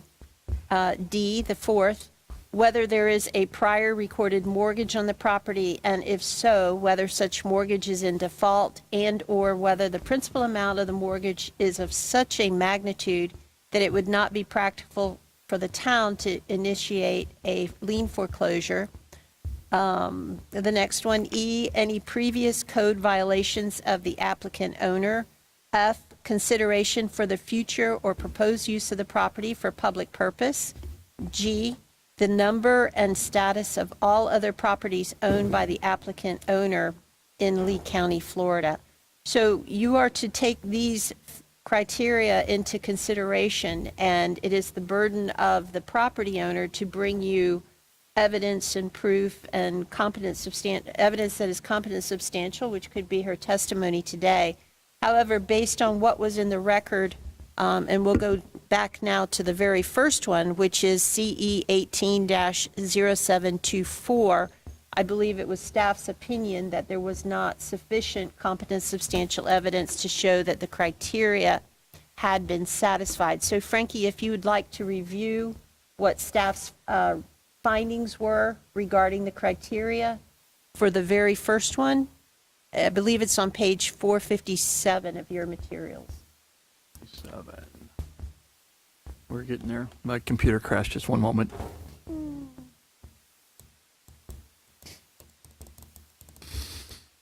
Would you like me to read them, or does he need to read them? Would you like me, or I can read them? I can read. It doesn't matter. It's up to Okay, you. go ahead. And you want number 7, the management recommendations? That's what Yes, you want to sir. read?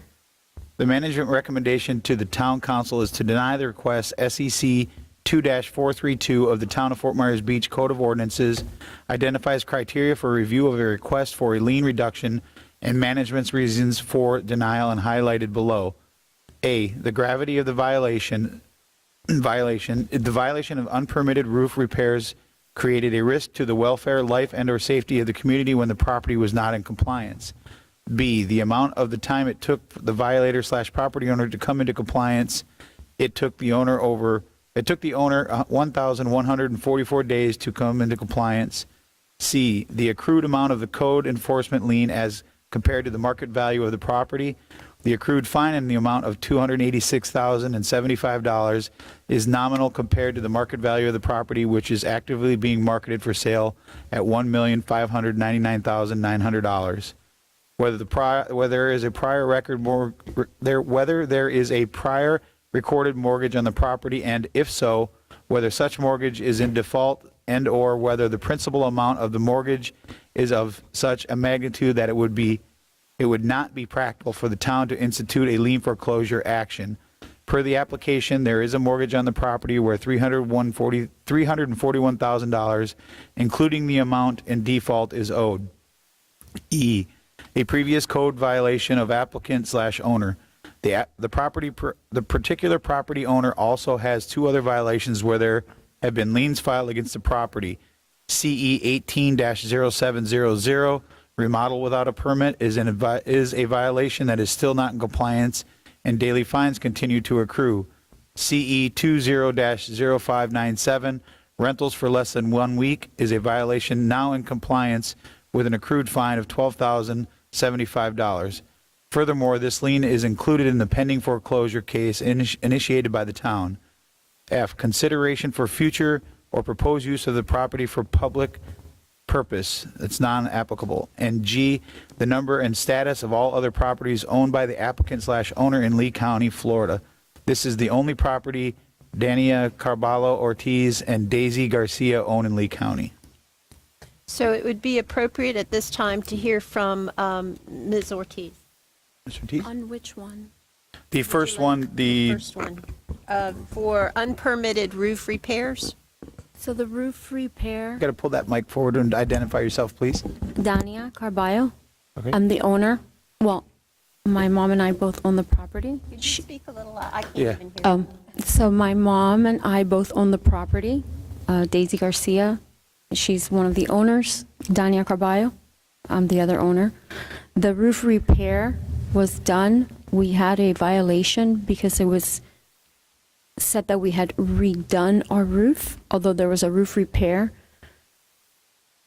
We've spent a few years where my mom was in charge of certain things. I now take full care of her. She has Alzheimer's. This kind of interrupted some of this happening in the last several years. But putting all that aside, when the hurricane hit, we've now taken this one to compliance, redid the roof completely. Although the roof had never been changed, it was the same roof, it just had a roof repair. And once we came in front of you guys or whomever was here a few years ago and explained, this is not a new roof, this was a roof repair. Still, this was done, so now the roof is done, in compliance, the permits are closed. So that one is done. The other one as well, the second one, was for short-term rentals. Hold on just a second. Yeah, Do we want to just stay on, just cover On this the one for now? first We'll have to one. do this over on the other two, yes. No, I know, yeah. If If you guys look at the aerial shots of the roof. You have to stand by the mic, sir, and identify yourself. William Rodriguez. If you guys look at the aerial shots of the house for the past 15 years, you'll see that the roof was never replaced. So it was a white metal roof. That roof was never replaced. What she's saying is the fact that it was repaired, but the roof itself was never replaced at any point. And you guys can see that through the aerial shots of the property, even through LIPA, all the roof. the color changed. Yeah, you can see it there. Because we painted it after we did the repairs, it went from aqua to white, but that specific even tile was there before I bought the home. It's a very specific, very little shelvy kind of tile. It never changed. Nothing of that roof changed, just the repair part. And it was fined as a new roof. And I kept fighting, it is not a new roof, it is a roof repair. Nonetheless, that happened. The roof was replaced this past year because of the hurricane. It's in compliance, the permits are closed, that whole process is done. Now there's a brand new roof. It's a completely different roof. But from this one, if you look at the photos, it's the same roof when I purchased the home till now that I changed it. The only thing that changed was that we painted it white. And did you pull a permit for that repair? No. Okay. It was a smaller repair, but there was no permit pulled for that repair. At that time, I wasn't as involved with the actual, with this process as my mom was. And unfortunately, a lot of things kind of fell through the cracks. And now we're kind of trying to close everything up and get everything to compliance. Even the last one here, I mean, Just stay on this these one. lien reduction applications, Christine took them out of a drawer of one of your employees because they had been sitting since October when you see the stamp on your lien reduction permit request.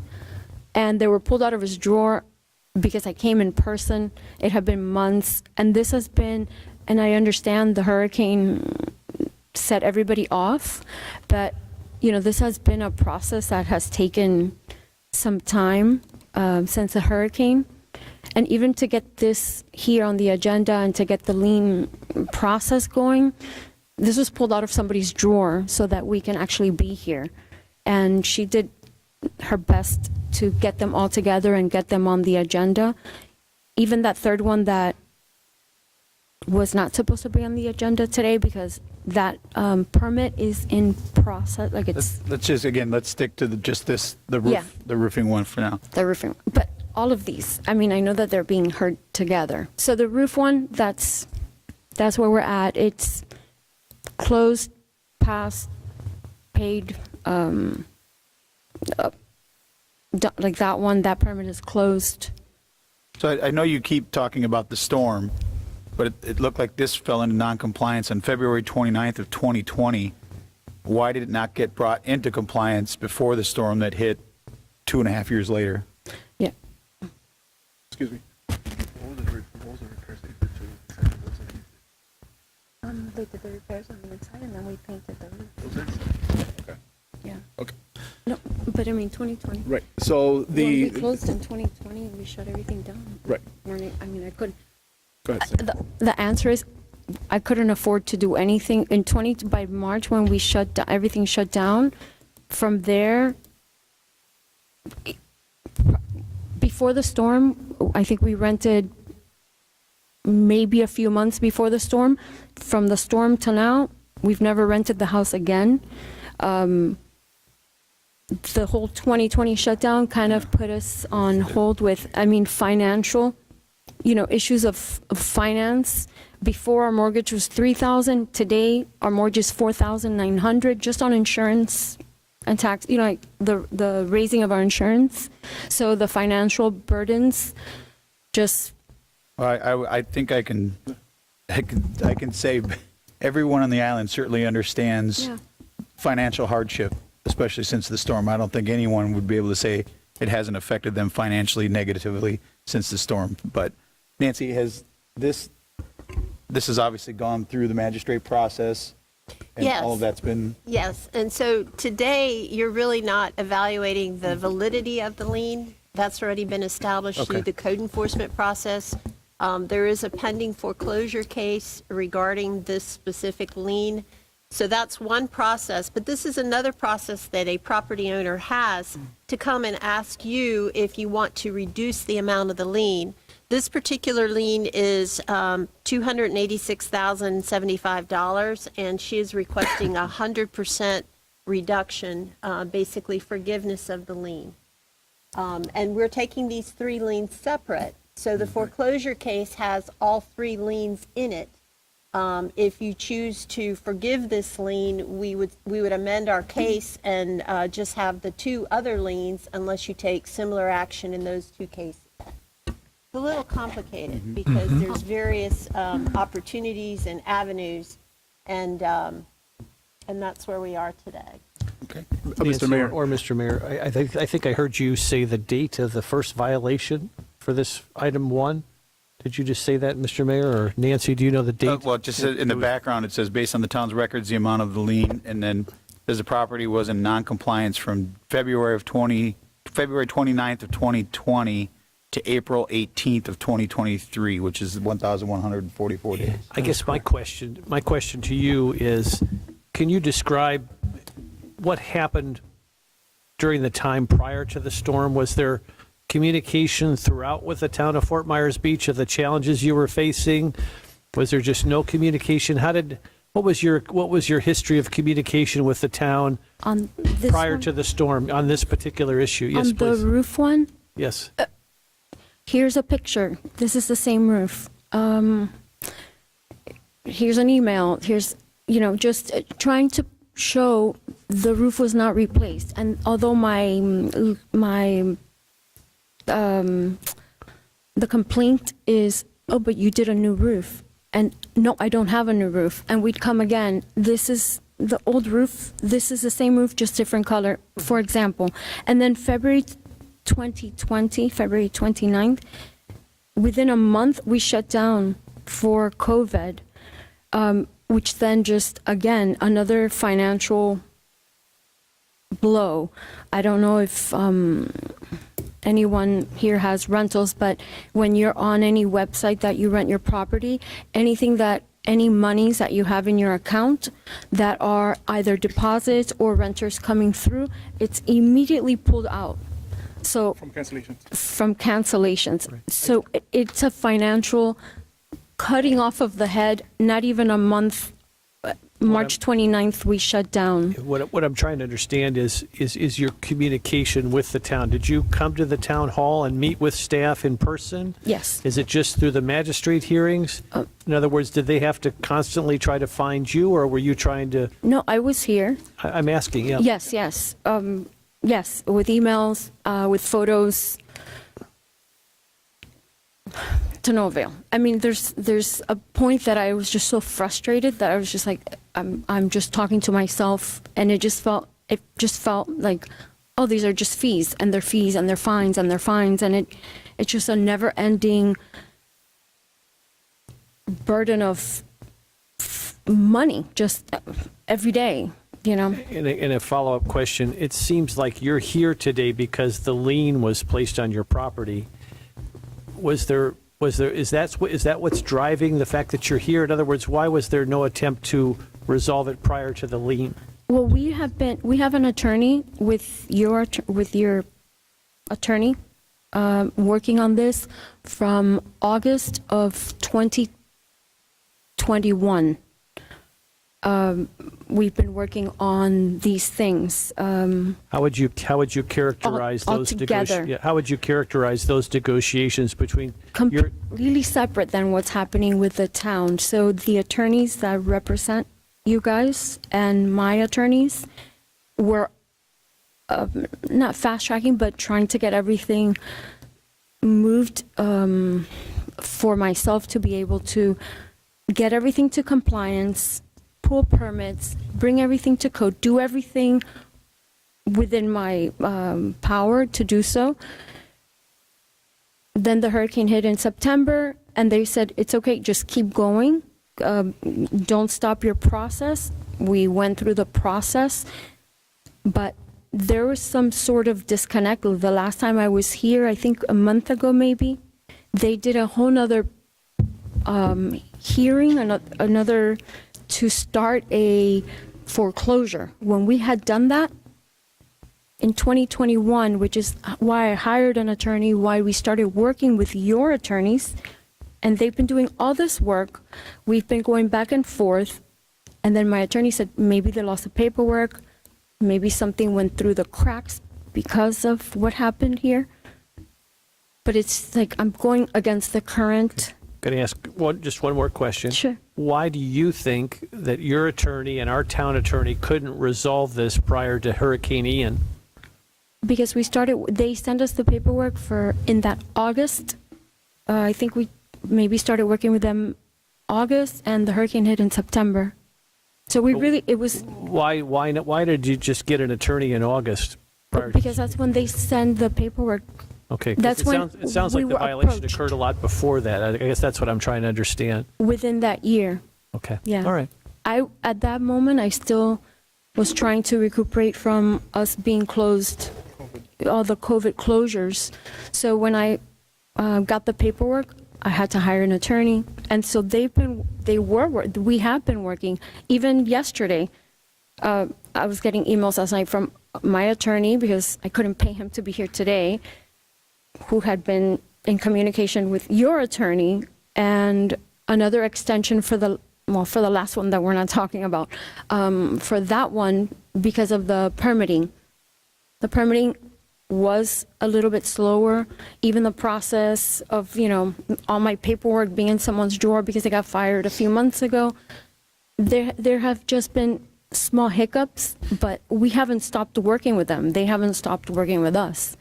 They just wanted, please be in compliance, get the permits through, go through the process. And your attorneys said, get the lien reduction. We need to see the lien reduction paperwork that you have put it through. I put it through in October, and that's when it got stamped, but it got put in a drawer.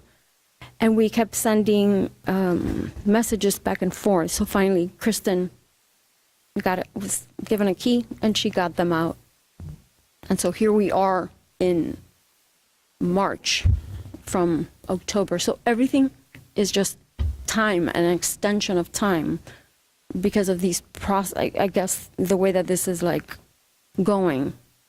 If maybe we weren't in like a slower mode right now because of what happened, it might have gone quicker. You mentioned that you sent a couple emails or had correspondence with town staff. Did you ever make an attempt? Is this violation started just before we took office and the month after? I don't recall you ever coming to a council meeting. Maybe you did, and I just don't remember, but I don't remember you ever coming forward and during public comment or anything and making any comments about this situation was going on. So I'm just trying to, you keep talking about things that are in a drawer, but I would think if I was being violated for something daily, I would be the squeaky wheel in there every day talking to anyone that I could to try to come into compliance if indeed that's what I really wanted to do. So I'm just kind of struggling with the fact that you keep referring to something in a drawer, but no, I just you never came that I can remember. Maybe, Jim, you have a different, I don't ever remember seeing you come in and saying, I need help with this, staff is not doing anything, or... Well, So, Mr. Mayor, I might be able to add what's a in the little- drawer was just No, I was lien just using it as a reduction. reference. This reduction. So I might be able paperwork. to add a little bit of information as far as the sequencing of events. Okay. The violation itself occurred in 2020, and yes, we all are aware that COVID was there. In August of 2022, which is I think when she said she hired an attorney, there was actually authorization from the town council to initiate a foreclosure proceeding with your prior town attorney. Okay. When we came on board, we inherited the file, and the issue was basically getting her into compliance. And at that time, she was putting on a brand-new roof, not dealing with the repairs from where the violation was. And so I think there has been a lot of communication between our attorneys and her attorney in the foreclosure case. She did mention that she wanted, the proceeding that she was referring to a month ago was a little corrective action that we were taking based on statute so we could proceed with the foreclosure. She then indicated, I guess in October, that she wanted to ask you all if you wanted to reduce the amount of the lien that we're trying to foreclose on, which is her prerogative to do that, and we're fine. So we've kind of been on hold with her foreclosure proceeding to give her the opportunity to come before you if you want to reduce her lien, if you want to forgive it in whole, and that's kind of where we are today. Whatever's happened as far as putting it in a drawer, I'm not aware of that, but it's before you today. But even if it was put in a drawer, when did the fine stop ticking? When she got the permit, and I think is code here that can provide specific dates of when she came into compliance. It looks like, the 1,144 days is how they calculated it. Yeah, it looks like it was April 18th of 2023 when it came into compliance. Right, so at that point, she got a permit for her roof, and she got her new roof put on. So 3 years. So she never really came into compliance with the old roof that was damaged, and they did repairs without a permit. That was the crux of the violation. Hurricane Ian came, and she was required to get another roof anyway. Right. So she got a permit at that point, so the fine stopped at that point. I have a question. I thought the fines had stopped when the attorneys sent the paperwork. What paperwork are you referring to? In 2021, when they request for foreclosure or for... We initiated the foreclosure, so... Yes, but I was under the impression that when that happens, that everything stops. No, because there. 700 is still not in compliance, and that foreclosure is proceeding. What will happen then, if the foreclosure goes forward, the judge will tell us what the amount is on that lien. So yes, you can go into a foreclosure action if there is not compliance, but you can't come really technically to the town council for a reduction until you are in compliance. But your three are all somewhat interrelated, so we did place that here. They're not obligated to give you a decision on that. On the third one, on the one that's open. Right, and those permits are actually... I'm sorry, I have a hard time hearing you. That those permits are actually being submitted today and tomorrow. Correct, and I think in your application, you indicated that you were trying to resolve that. Yes. Any other questions? Council questions for? I know, but It's, you keep referring to emails back and forth that you've tried to have all this communication, but I don't see any emails in this packet at all, unless I'm just missing them. I've tried to scroll through everything multiple times. Should I put something together and send it? Just I can't Well, I would talk to the other think one. that it would already be in there if you were trying to get these fees waived or liens waived, but 3 years is a long time. Mm-hmm. Yeah, unfortunately, we have 2020 closing, and as soon as we put our head over water, boom, Hurricane Ian. So it really hasn't been... A lot of us have been in that same situation. Yeah, exactly. So it's been a financial... like everyone I don't else. know. So in the vacation rental business, we were closed for about 45 days. And after we were closed, it was boomtown because we were the only people open in the United States. I was not allowed to rent my property anymore. You guys said don't rent the property. So I was not allowed to rent the property. because I know we're on the roof, but on the rental, Right. I had I couldn't rent, so I couldn't rent the property.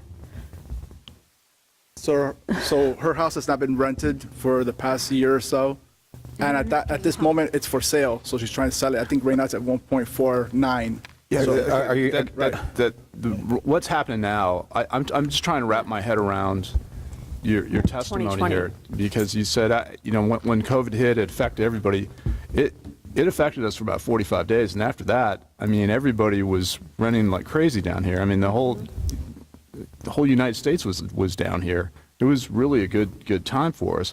But I guess my second question, though, is why didn't you get this all handled at the magistrate hearing? I mean, what I would think at that point in time, you would want to do everything you can to get into compliance when you're in front of the special magistrate. I mean, I know that would seem to be the time when you're like, oh gosh, we got to do everything we can to do this. Unfortunately, in that moment, my mom and I share this ownership of this home. Okay. It was at the very beginning. Now I take care of her full time of her Alzheimer's. So a lot of things kept falling through that she was taking care of or that she was in charge of. A lot of moments or miscommunications, or no, we have it, or I have someone taking care of it.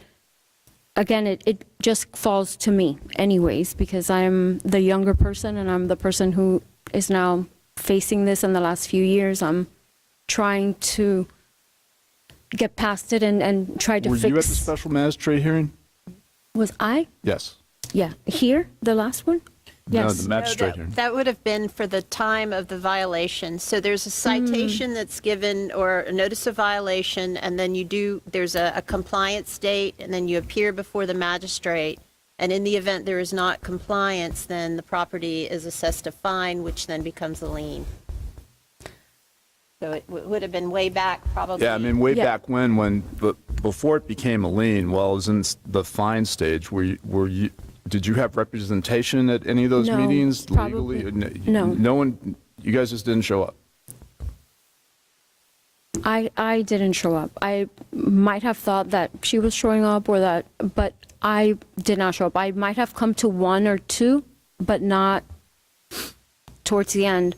When I got the package in 2021, that's when we hired someone to help us with that process, with this whole process. You said that you couldn't, based on what Scott was just saying, you said you couldn't rent, you weren't allowed to rent after 45 days. Was that something that the town said you couldn't do? Yes. But you haven't, I've never heard, so was it because you were in non-compliance? That's why they wouldn't allow you your short-term rental? Yes, because of, so the second one is for short-term rental, and that one. Well, I know, but you testified Yes. that you Yes, we weren't cannot allowed to rent Right.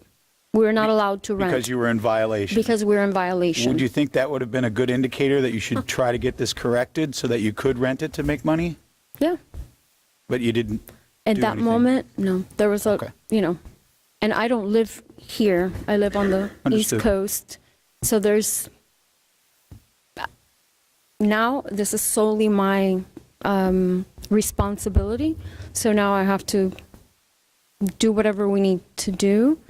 I'm trying to make this work. I understand. And I certainly sympathize with what you're going through. And as I said at the beginning, there's not a person on this island that hasn't gone course. through financial hardship from that storm and from COVID, quite honestly. So although I certainly, I sympathize with that, it just, to me, doesn't seem there was a lack of, or there has been a lack of willingness to participate in trying to fix something before it got to this dire situation. And that is on you, quite honestly, not the town. I mean, you have to be proactive. If you're doing something that you're not supposed to be doing and you get caught, it is your job to try to get back into the compliance. And it doesn't, to me, everything I've seen, I don't see anything that tells me that was done or even attempted. So it's very difficult for me to, again, although I sympathize with you, I'm really having a hard time seeing how the town really is at fault for upholding their ordinances and their codes. But any other? I guess I just want further clarification that Councilor Safford talked about the rental market during COVID and then how quickly it recovered down here and how strong it was. And you say at that time you weren't allowed to rent. It seems to me if I had a rental during that market, knowing that you could generate significant revenue, you'd want to get that resolved immediately. And it seems like something broke down at that point because I don't know what. Because I have joint ownership with this home with Right. my mom, so we had joint responsibilities. A lot of things fell through the cracks at that point. That's what I'm wrestling with because I guess I'm not sure how that's the town's. I mean, everybody has to wrestle with these same issues. I'm not sure how that's. If the town was at fault, I'd be very sympathetic, but I'm trying to understand how the town is at fault for that. No, I'm just asking for a lien reduction to make this something that I could pay. Okay. So basically, she's not blaming fault on the town in any way. She's asking for leniency and mercy for a lien reduction, perhaps not the 100%, but something in between. She is in the process of selling the house because of the financial burdens that she has. She does not have that money to pay now or in the near future. She will have to sell the house and it will pay it. But with that sale of the house, she has other responsibilities as well. So she's just asking for leniency and mercy, basically. Councilor King, you've been up quiet. Would you have any questions or comments? No, still pondering. Okay. So just be through a motion? Yes, a motion. A motion to either approve her application for a 100% lien reduction of CE, the lien associated with CE 18-0724, or a reduction of an alternative amount rather than the 100%, a different percentage, or approving it. So you have your Mr. three Mayor, choices. just a parliamentary inquiry of sorts, not really. Madam Attorney, you're obviously in settlement negotiations, correct? We have a pending foreclosure case that we've kind of put on hold. We're about to file our amended complaint, taking into account the action by the special magistrate in February. So fixing that, and then we would intend to move forward with the foreclosure as was directed by the special magistrate and the council. It's not to foreclose any opportunity for perhaps a settlement through that process. Today, should you choose to completely forgive it, we would then go into that amended complaint that we're intending to file and take out that count because it's a 3-count foreclosure action, or we would we would put in our complaint your action today to reduce the amount from the 286,000 to another amount. I guess my question is, as you go through the foreclosure process, Mm-hmm. you reserve the right at any time to settle Yes, sir. if you see it in the interest of the town to Correct. settle at some agreed upon amount for the fine, correct? Yes. So we're not, if we don't act today, we're not giving up the right to settle at an agreed upon amount Correct. that you as our council would advise was in the town interest? It's a different process that we would continue to be pursuing. Just wanted to make that clear for the record. So now I'm super confused, and I apologize. Wouldn't they have gone through it to try to settle this before it got to this point in your negotiations? Possibly. Again, we inherited the file. What our notes indicate is that there is some attempt to get her into compliance, i.e. getting the permits that she didn't get that caused the violation. As far as a monetary settlement, we're open to that, but I don't believe that that has happened in this case. So let me ask you this, if I may, the other instances like this, I'm still confused. Wouldn't they try to come up with a settlement before you put a lien down? Well, we would record the lien, and then at that point, yes, Okay. they would try to resolve it. through some kind of negotiation, yes. But they didn't ask for that, or is this the only vehicle they I think have? this is the first opportunity that she is asking for Okay. that. So That's- there's a valid lien of record, and now she's coming to you to ask you to reduce that amount. Okay. The foreclosure is a separate procedure. Okay, just one. Okay, thank you. It's a little complicated. May I? So the attorneys that are for the Pull your town. mic down, please, so we can hear you. The attorneys that are your attorneys, they are the ones that have requested and suggested that I do this process of the 3 lien reductions. Once the permits were closed and everything was to compliance, as they close and they're in compliance, please send us your lien reduction request. And once you go in front of the council and you get the amount, get that back to us, because your attorneys have been trying to, get this done with my attorneys. We've been working, again, since 2021. We're 2024 now. The lien reduction process, from October, now we're in 2024, from 2023. So the years, yes, it's years of, there's a lot of time, but things take months. It's been months and months, and everything's been pulled up. But we are working with them, and this is the process that they asked of me through your attorneys to my attorneys. This is what we want now. And that's what we're doing. So that's why. Well, So the 2 cases are in compliance, but there is a continuing fine that's accruing on the last case. Yeah, but we're talking about this specific one, right? 724. Okay, so I'm going to make a motion, and again, although I sympathize with your situation, everyone has gone through it. I think there could have been times that this never had to get to this point over the last 4 years. But the fact that they are here and it is now sitting at our dais that we have to make a decision, I will make a motion to deny your application for a lien request and move forward with the management recommendations. Mr. Mayor, if I may? Hold on, sir. We got a motion? Is there second? Got a motion by Vice Mayor Adderholt. Motion by the Mayor Eilers, seconded by Vice Mayor Adderholt. Discussion? Is this for the CE 180700? Yes. Okay. Item B, No. CE 180724. Right, the first one. The first one, just B. Item B. Just item B only. Excuse me, if I may.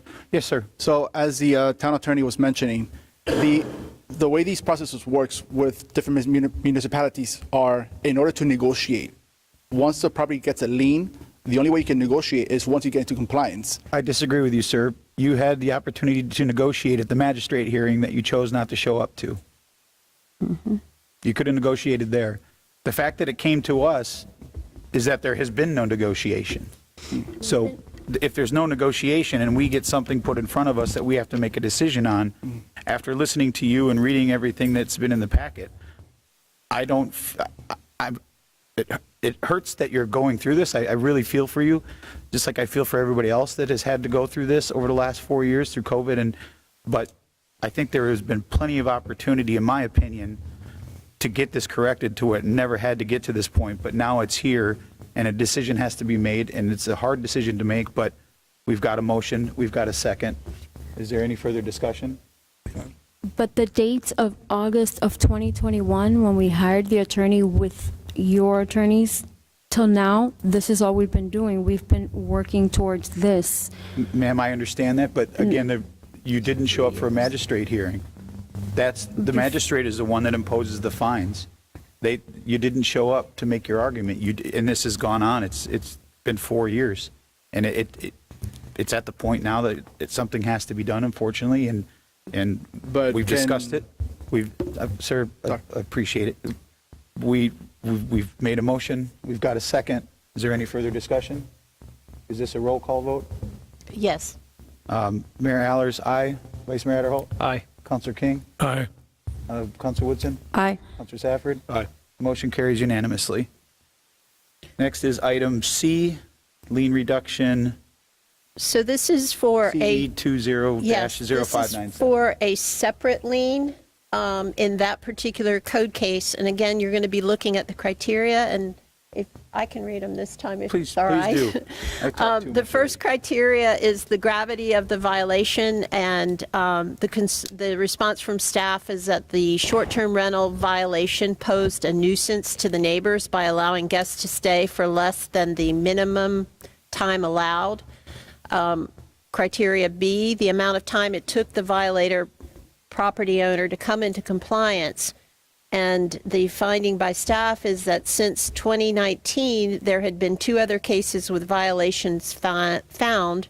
This is an ongoing violation for the property. Instead of ongoing, I think, and I don't want to put words in staff's mouth, but I think they wanted to say it was a repeat violation. It was more than one. The accrued amount of the code enforcement lien as compared to the market value of the property. This fine is for $12,075, which staff believes is nominal compared to the market value of the property, which is staff has the amount of $1,599,900, which I really don't feel comfortable speaking on behalf of staff, to be very honest with you. If staff is available, if they could provide testimony to this regard, I would appreciate that. But I believe that this number came from the application that was submitted, and that is why it was put into the agenda materials. Criteria D is whether or not there's a prior recorded mortgage on the property. Is it in default, the amount, and whether the principal amount of the mortgage is of such a magnitude that it would not be practical for the town to institute a lien foreclosure action. Per the application, there's a mortgage on the property where $341,000, including the amount in default, is owed. Any previous code violations, there is the violation in case number 700, which was the remodel without a permit on the upper level, and the violation that we just discussed, the 0724, which was for unpermitted roofing repairs. There's no public use, proposed public use of the property, and Ms. Cabello and Ms. Garcia, they are the owners, and this is the only property that they own in the town, or in Lee County. So for this particular one, Ms. Ortiz is requesting a 96% reduction in fine.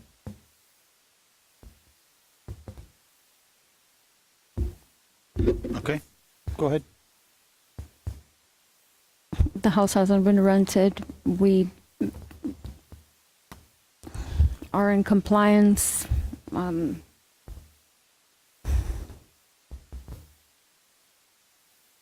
to look and see where it's at.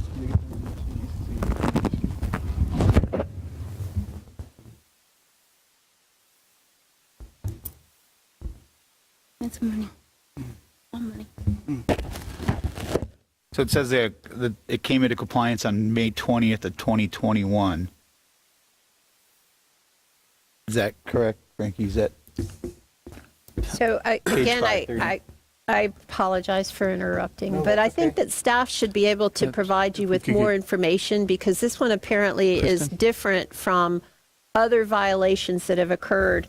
The special magistrate appears to have imposed a fine for this violation per violation. So if staff, if you can, Kristen, if you can just explain that. Well, I think you were involved. Well, let me ask my question.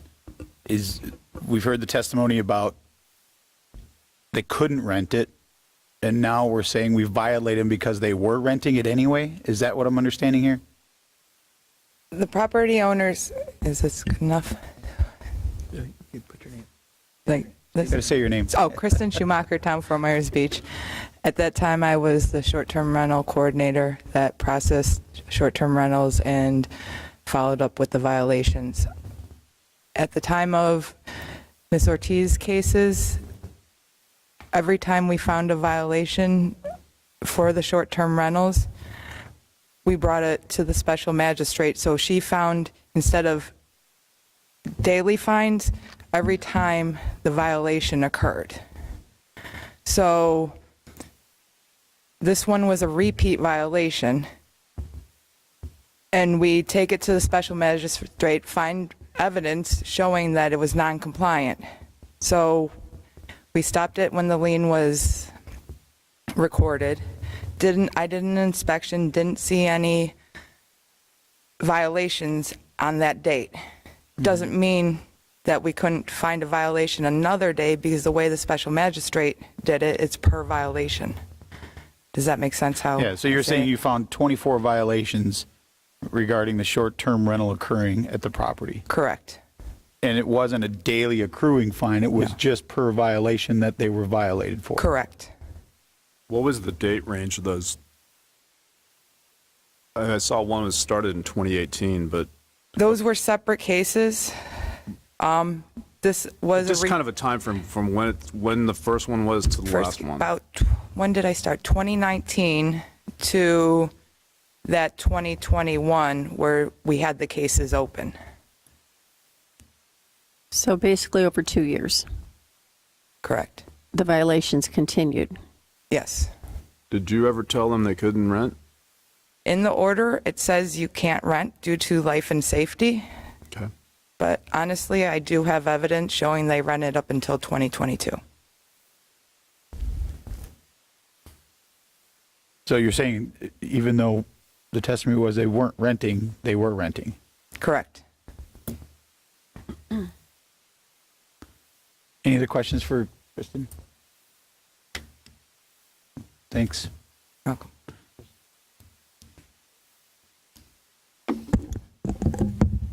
Any questions for the applicant? Anyone? Okay. Is there a motion? Does anyone like to make a motion?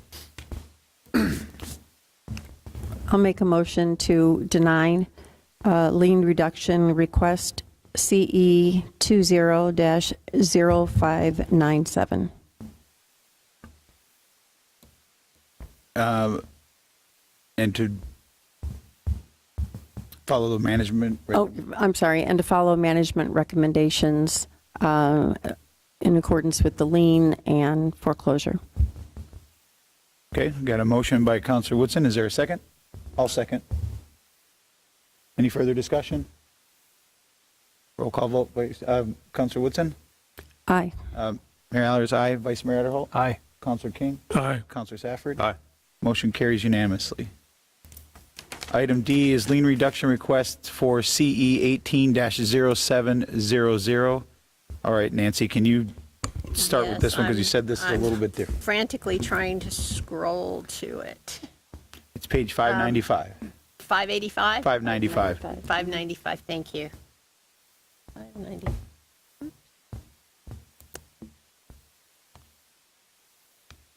Would you like me to read the management recommendations while you're looking? Excuse me, is this There. the one that we're going to move the dates because it's still in process? Sorry, ma'am, we can't hear you. Yes, Could you so this one is a little bit different from the last two because this one is not in compliance. So the fine on this one is continuing to accrue, and as of March the 1st of 2024, the amount of the fine was $365,575. Technically, this one would not have come to you for any type of action. However, we thought that it would be best to go ahead and bring it because of the other two that you have. And the reason it would not be proper before you is because it is not in compliance. The facts surrounding this case are very similar to a lot of the facts that you've heard on the other cases, only the violation here is for unpermitted work that was completed on the entire house, including exterior work after a fire that had occurred in, I think it's 2020. Again, I don't have the facts, so I have to rely on staff. My question was, actually involved in that. is this one going to be moved until for hearing when we finish with the permitting? Okay, so I think what you're asking for is a continuance? A continuance, or council can make a motion to take no action on it at this time, and you can resubmit with the documentation Right. That might be better to do that, To do what? I'm sorry? to not take action on this lien request, reduction request. Okay. No action at this time. She can resubmit her application with whatever documentation she wants to add regarding this one. Okay. And in the meantime, we would proceed with our foreclosures. Okay. If that is your recommendation, do we have to make a motion for that? You should take a motion, yes, but offering her the opportunity to make whatever comments she wants. Would that be satisfactory to you? Yes. At this point, can she apply for the reduction and still continue the case? So it would be preferable that she comes into compliance and then apply for the reduction, because again, it's kind of a two-step process. The first is getting into compliance, and then the second is requesting a reduction. It's in the process of getting into compliance now, so once that's done and wrapped up, then So we'll you might want to, another way we could do this is just to have you withdraw this request for a reduction. Okay. Now? Yeah. Okay, If yes. you want to do that. By doing so, would she have to pay for another application later on? It would be a new application, yes. So let's just continue this one then. Yeah, let's just, if we're able to. It's at the prerogative of council. If you want to allow her to continue it so she doesn't have to pay another fee, it would be a continuance until the property comes into compliance. Can we, have we received any correspondence from the applicant as far as a permit? Has a permit been applied for? Has it been in review? That's Is it? happening today. Like we're As of this date, processing. as of today, no, sir. I mean, as of this time. Comments? So let me understand on this one. So there were two separate, so one floor was permitted, another floor is still not permitted? Is that what? Yes, because they asked for more permitting, so that's what we're submitting today.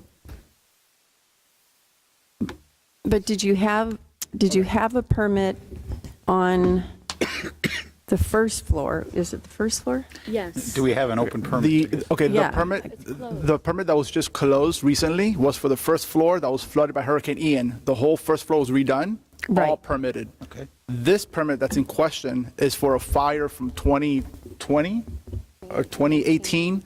There was a fire and she had done work inside the unit without a permit.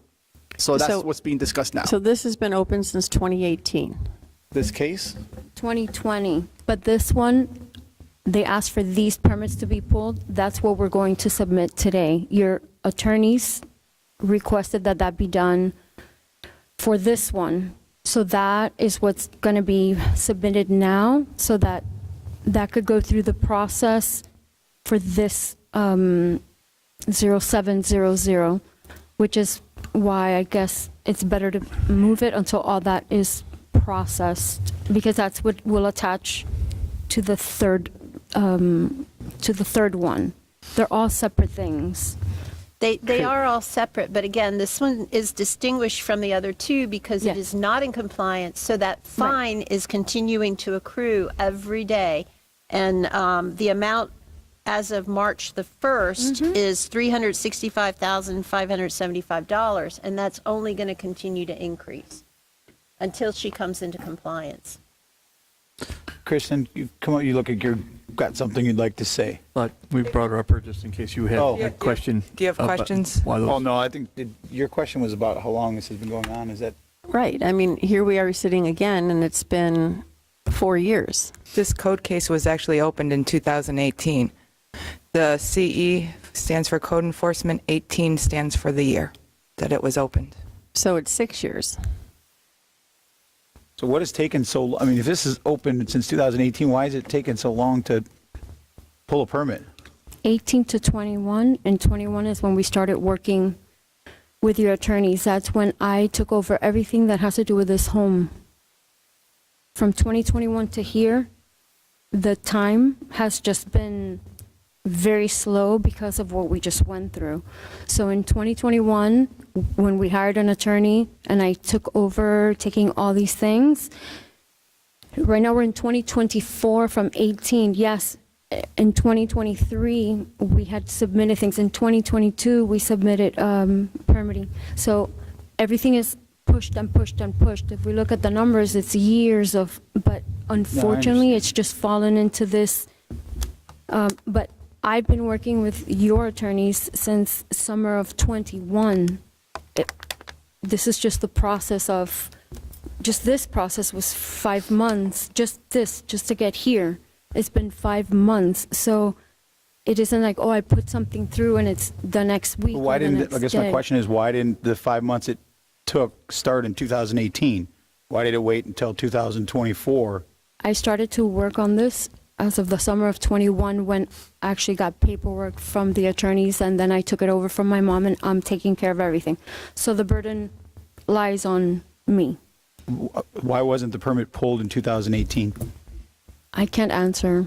I understand the continuance part of it, but I'm struggling with, is that changing any of the facts? And is it just going to continue to increase the amount of money she could potentially owe the longer we continue this? And it's been 6 years. I'm trying to do the I right thing agree for with you. people here, but it Madam Attorney, if we deny continuance, are we denying due process? No. You've given her due process today. She's had the opportunity to appear before you. She's had the opportunity to give you evidence. You've had the ability to have interaction with her. She has notice of today's hearing. You can take action on it. It's just, I don't know what the fee is for submitting this. Perhaps staff can advise us. For the application thing, I think it was $250 for to refile another application of reduction. And the amount of lien that's accruing per day is $250. Yeah. So, I mean. Well, I guess that's what I'm trying to get at, is even if she submits for a permit tomorrow and it does come into compliance and it goes through Then this, we have a stop point, then it stops the fines the accruing. fine, the Right. accrual of the fine, correct.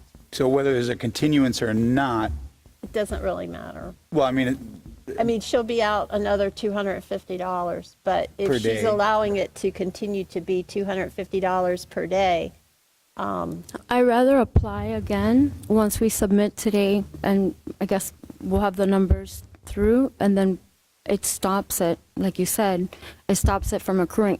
We're in the hundreds of thousands of dollars at this point. I'm just trying to get through it. understood. So you want to pull your application, is what you're saying? so it's a withdrawal. Yes. Okay. So then we can reflect in the record that lien reduction request for CE 18-0700 is withdrawn at the request of the applicant. Okay. Is that correct? Is that a correct statement, ma'am? Yes. Do we need to restate it, or the fact that you stated is sufficient? No, I think that should be sufficient. Okay, and is there any request, or is there any need for a motion then at that point, or nope, just, okay. Okay, all right, thank you.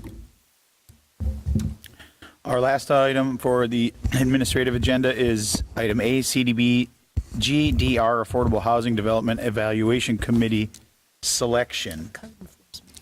Who's going to talk about that one? Mr. Mayor, Yes, sir. as far as the town is concerned, this is one that we can have an eligible employee for.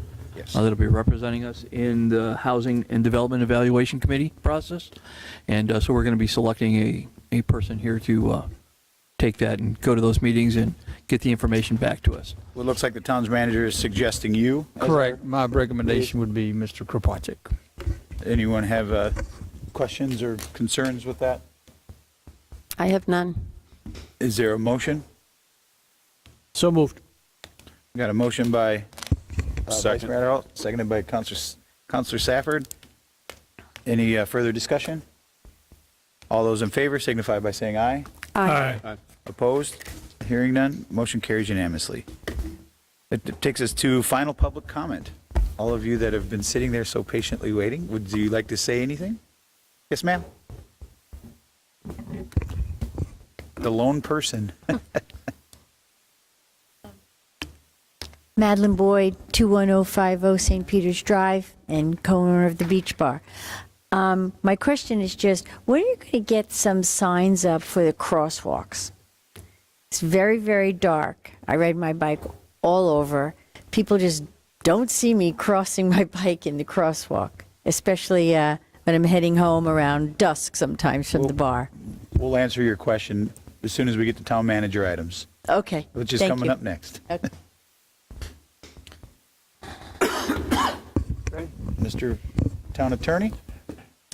Can you- I think that I'm going to be assigned the task of amending the ordinance that had previously been reviewed to include something about, Are you jumping ahead of the town manager? oh, I'm so We're on town sorry. manager items right now. I thought you Well, said town attorney. That's all right. You did. Oh, did I? I'm telling you. Why you guys got to throw me under the bus? You're going to have to get him a helmet the next time he plays pickleball.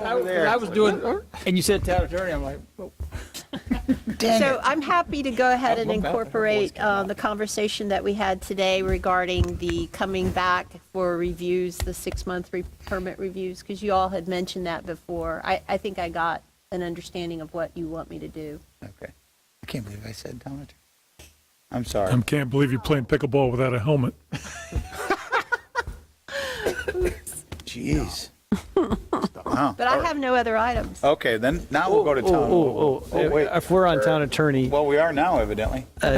Madam Town Attorney, there continues to be some confusion about the Kia Estero property and where we are in that litigation. Could you update us and also let us know if the offending party comes in and does pay a check, do they still have to come before the council to get a permit in order to be able to start parking again, or what's happening procedurally with that? So the status update on Kia Estero is we did receive a settlement check. When I say settlement, it's really more of a payoff of the lien that had been placed of record. We are waiting. How much was that for? I'm sorry? How much was that for? I believe it was 188,000 plus a little bit more. Okay. We're waiting to get the satisfaction and release prepared and recorded. At that point, we will dismiss the pending foreclosure case that was active on that particular property. At that point, if the individual is continuing to violate, it would be a new code violation. That code is, I think, monitoring, although code has been working with the property owner and who has now hired an attorney to try to bring them into compliance, which would require some land use approvals. But my question is, before this particular owner is allowed to park again, will they have to come before the council for any sort of variance or special consideration? Yes, I believe it's a special exception. And Sarah Prost and I, we had some conversations about that this morning. Do we reserve the right, as we consider that application, to consider the fact that this is a shopping plaza and that they have potential for tenants that could benefit the town of Fort Myers Beach? Yeah, so I'm going to defer to Sarah. In other communities, there's a change of use that would take that into consideration, but Sarah can comment. Good morning, Sarah Probst with Community Development. I wish it was morning, Sarah, but Oh, yeah, good afternoon. So in order to do permanent shared parking on that property, they would need to do a special exception. As part of that special exception, they would need to let us know how many of the units, square footages, uses are proposed to be used within that building. So if they weren't using that retail space at all, then the entire lot could be permanent shared parking, which they could request a special exception for. But part of them coming in would be letting us know which units are being used, how much square footage, so how much parking needs to be set aside for the users of that space. So Sarah, do we have any discretion as a town because it is an actual shopping plaza building on the property, to require them to conduct it as a shopping plaza? Or can he literally just shut the shopping plaza down and just park the remaining space? I mean, that could be the special exception request. It would depend on what he came forward with. Do we need to change our ordinance to regulate somebody that owns a shopping plaza that's in tremendous need on this island for small businesses to have brick and mortar storefronts? Do we need to do something procedurally or in our ordinances to require folks who own a shopping plaza to actually run a shopping plaza as opposed to a parking lot? I would say that's probably encroaching on private property rights. I mean, I don't know specifically, but I would have a feeling that that may be overstepping our bounds. So do we have any legal options as a town? No, I think it's a decision made by the property owner as far as the highest and best use of his property, and making sure that whatever use is selected is consistent with the town's code. So he can let that property sit idle and turn it into a parking lot. He can't turn it into a parking lot unless he gets the special exception. Right. But you're just telling me that we don't really have any grounds to deny the special exception. It is his, no, there's criteria that has to be applied through, just like all the other special exceptions that you review. Right. Criteria that's easily met. In other words, I don't know, because I think I heard Sarah said she wasn't sure of what his intent was. Yeah, you can't really speak on something that hasn't been submitted. all right, let's take him out of it, and let's just discuss somebody has a piece of property of significant size that contains a shopping plaza on it. They decide not to be in the shopping plaza business, and they want to have a special exception permit to turn it into a parking lot. What sort of considerations would be involved in getting that special exception permit? Off the top of my head, I cannot recall exactly what the special exception criteria are. I can remember the variance, but I can't remember special exception. So you would need to evaluate it based on that criteria. I just want to make sure the town has the ability to legally deny it in the public interest in an appropriate way, if we can. Well, Mr. Vice Mayor, he came in several years ago and asked for a special exception, and it was denied by both the LPA and the town council.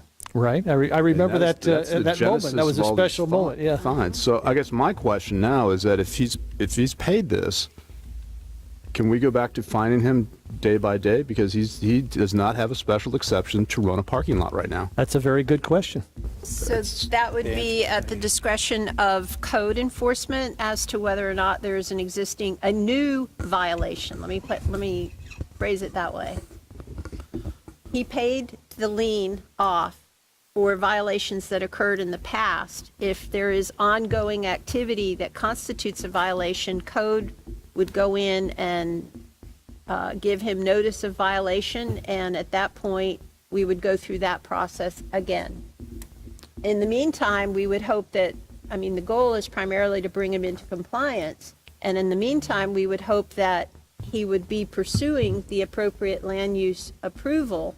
We've been led to believe that he is going down that path. His attorney has contacted us, and I think we have a conference call set up tomorrow to discuss specifically what he needs to do in order to come into compliance. That's my understanding of where we are. When you use appropriate land use, how it's zoned? In other words, is it zoned to be a shopping plaza, or is it zoned to be a parking lot? I think your code allows it to be a parking lot with the appropriate special exception approval. He doesn't have that approval yet. Right.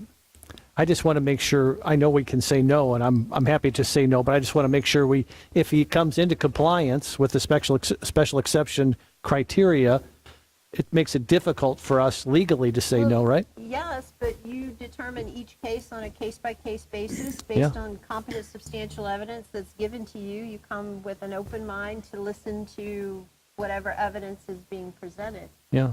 I guess the concern, and I don't want to speak for Councilor Safford, but I think I saw it in his eyes, that if he comes promising to start up a shopping plaza again and then continues down the same path that he did before, we're back to right where we started again.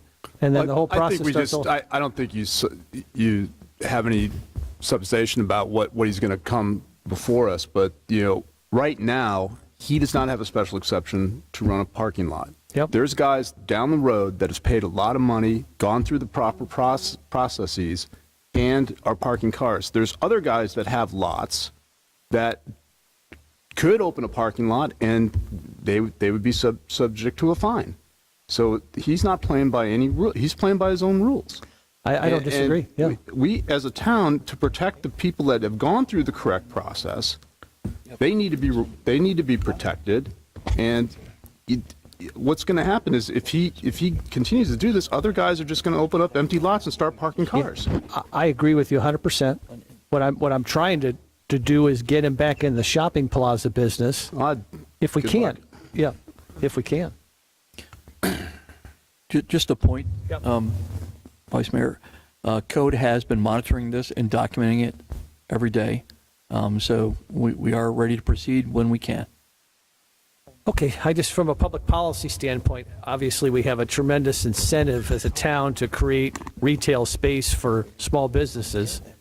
And I just want to, everybody keep their thinking caps on as to how we can best incent that particular property owner to get back into the business.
Of, but we would want to evaluate the pros and cons of doing that because we don't want to go down another road that's not going to lead us to compliance. Can we increase the amount of fine? No, it's by statute. It's by statute. Okay. Well, I guess at this point, hope sounds like all we have. So you said that code enforcement has been monitoring this. So basically, if he's agreed on this settlement and now he's still running a parking lot, he's out of compliance as we speak. That is correct. He is out of compliance at this point. So he might have satisfied the past. Currently, he is out of compliance from this day forward. And that's where we have been going with this. Yeah, what is the next step then for code enforcement to get this? We already started a case, and we're moving that forward with our documentation and the monitoring every single day. Just a legal question or a Frankie question. If he continues out of compliance, do we have any tools in our toolbox that can shut him down while he's out of compliance? Shut his parking lot down? That's what I was trying to get at. I don't think you can shut him down unless you go through the proper procedures affording him his due process rights. Right. So what does that entail? Well, it depends on which tool you want to use. If you want us to, we can evaluate the pros and cons of doing some type of injunction action.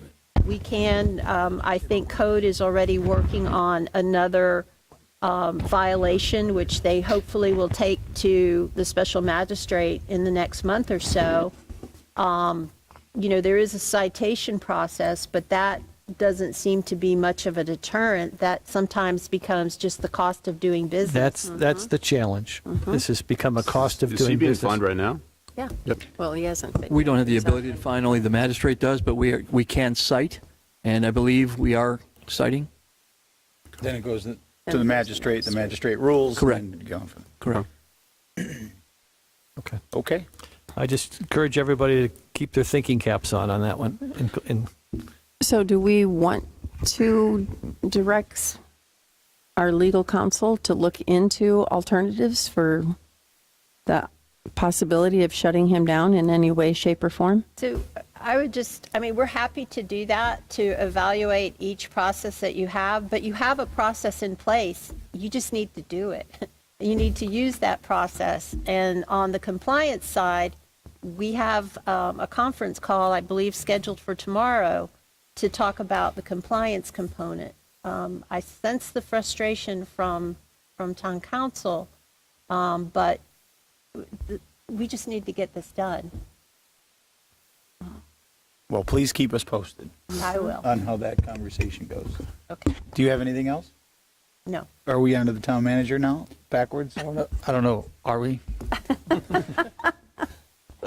Yes, thank you very much. A couple things. Actually, sorry, Andy, Go ahead. but real quick. Yes. Since she was so polite to sit here the entire time, can we give her that answer that we know the answer to that? If you can just give her Correct. The answer is it's the county's problem that we live with. We have been in touch with the county manager consistently about temporary signs. They have an $8 million countywide sign project that they're lumping everything together under, not separating the hurricane damaged area, but with traffic signals and other signs across the whole county. So they're waiting for FEMA to say go before they do that. We've asked for others. Consequently, we've also, or as it may be, we did our sign project, all of our streets and everything in a pretty record amount of time. So it can be done, but we are working with them to put temporary or anything out there to help us. It's just a county problem that we're dealing with, actually. Sorry. I wish we had better answers, but we do have the one crosswalk at Linnell that was put in, and we worked with the county. That was put in, but it was never damaged. It was not a damaged crossing signal. Also, the lighting project that's coming, there's going to be some additional lighting put at those intersections, but that doesn't help today.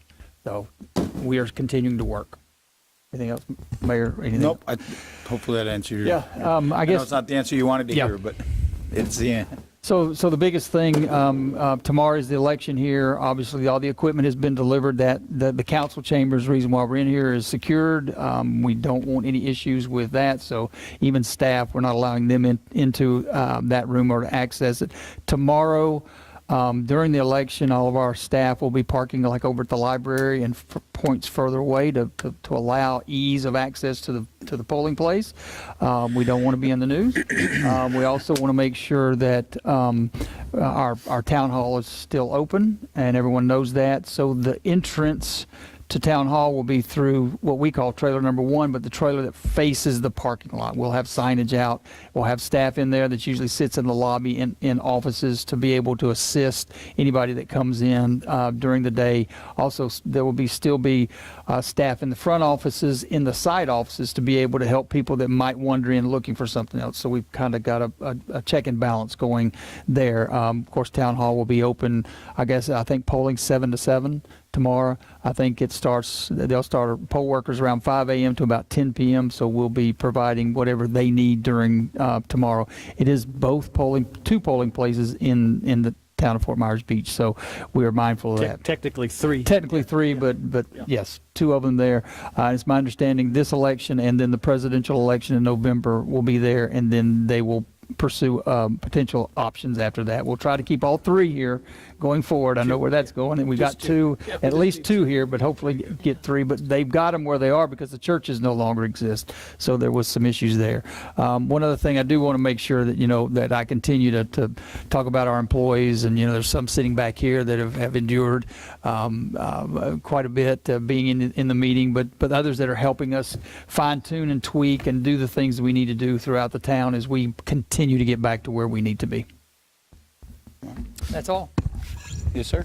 If I can do this, then I won't have any council items. Frankie, you and I were talking a little bit before the meeting about the food truck situation in Santini Plaza, and I don't want to get involved in anybody's private business here, but it sounds as if the owner of Santini Plaza, you've spoken with him. It sounds like there's a couple of food trucks that are interested in participating there.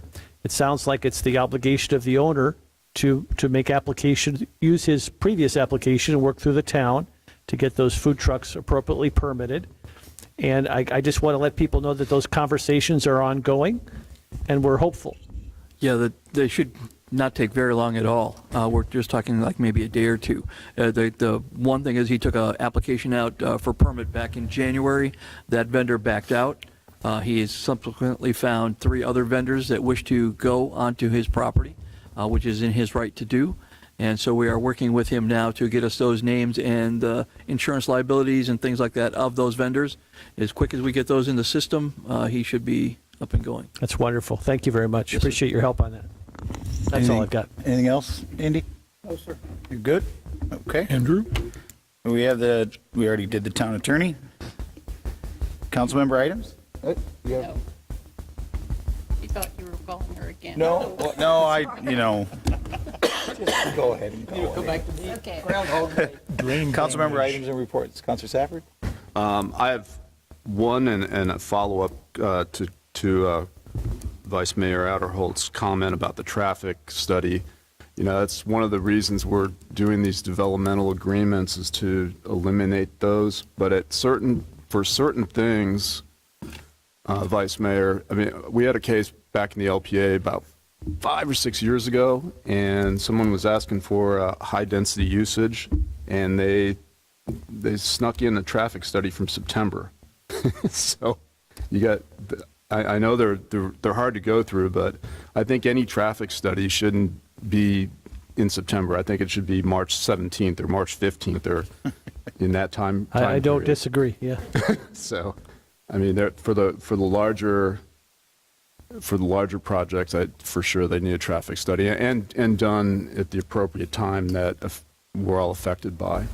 So, that's my 2 cents on that. But my only report is there was an audit committee meeting on Friday. John, thanks for the opportunity. I felt like I was in an advanced math class back in high school. It was great. So, Can you imagine what I felt like? So the subject of the forensic accountant was brought up to the committee as the committee's recommendation that Joe speak with the auditors who actually handle all the documents and do the audit, and he's going to report back to us on April 8th, I believe, and get their recommendation and then take next steps if so needed. You know, it's the main takeaway from that, though, was that we need to have best practices in place. So going forward, there's going to be no need to even talk about a forensic accountant.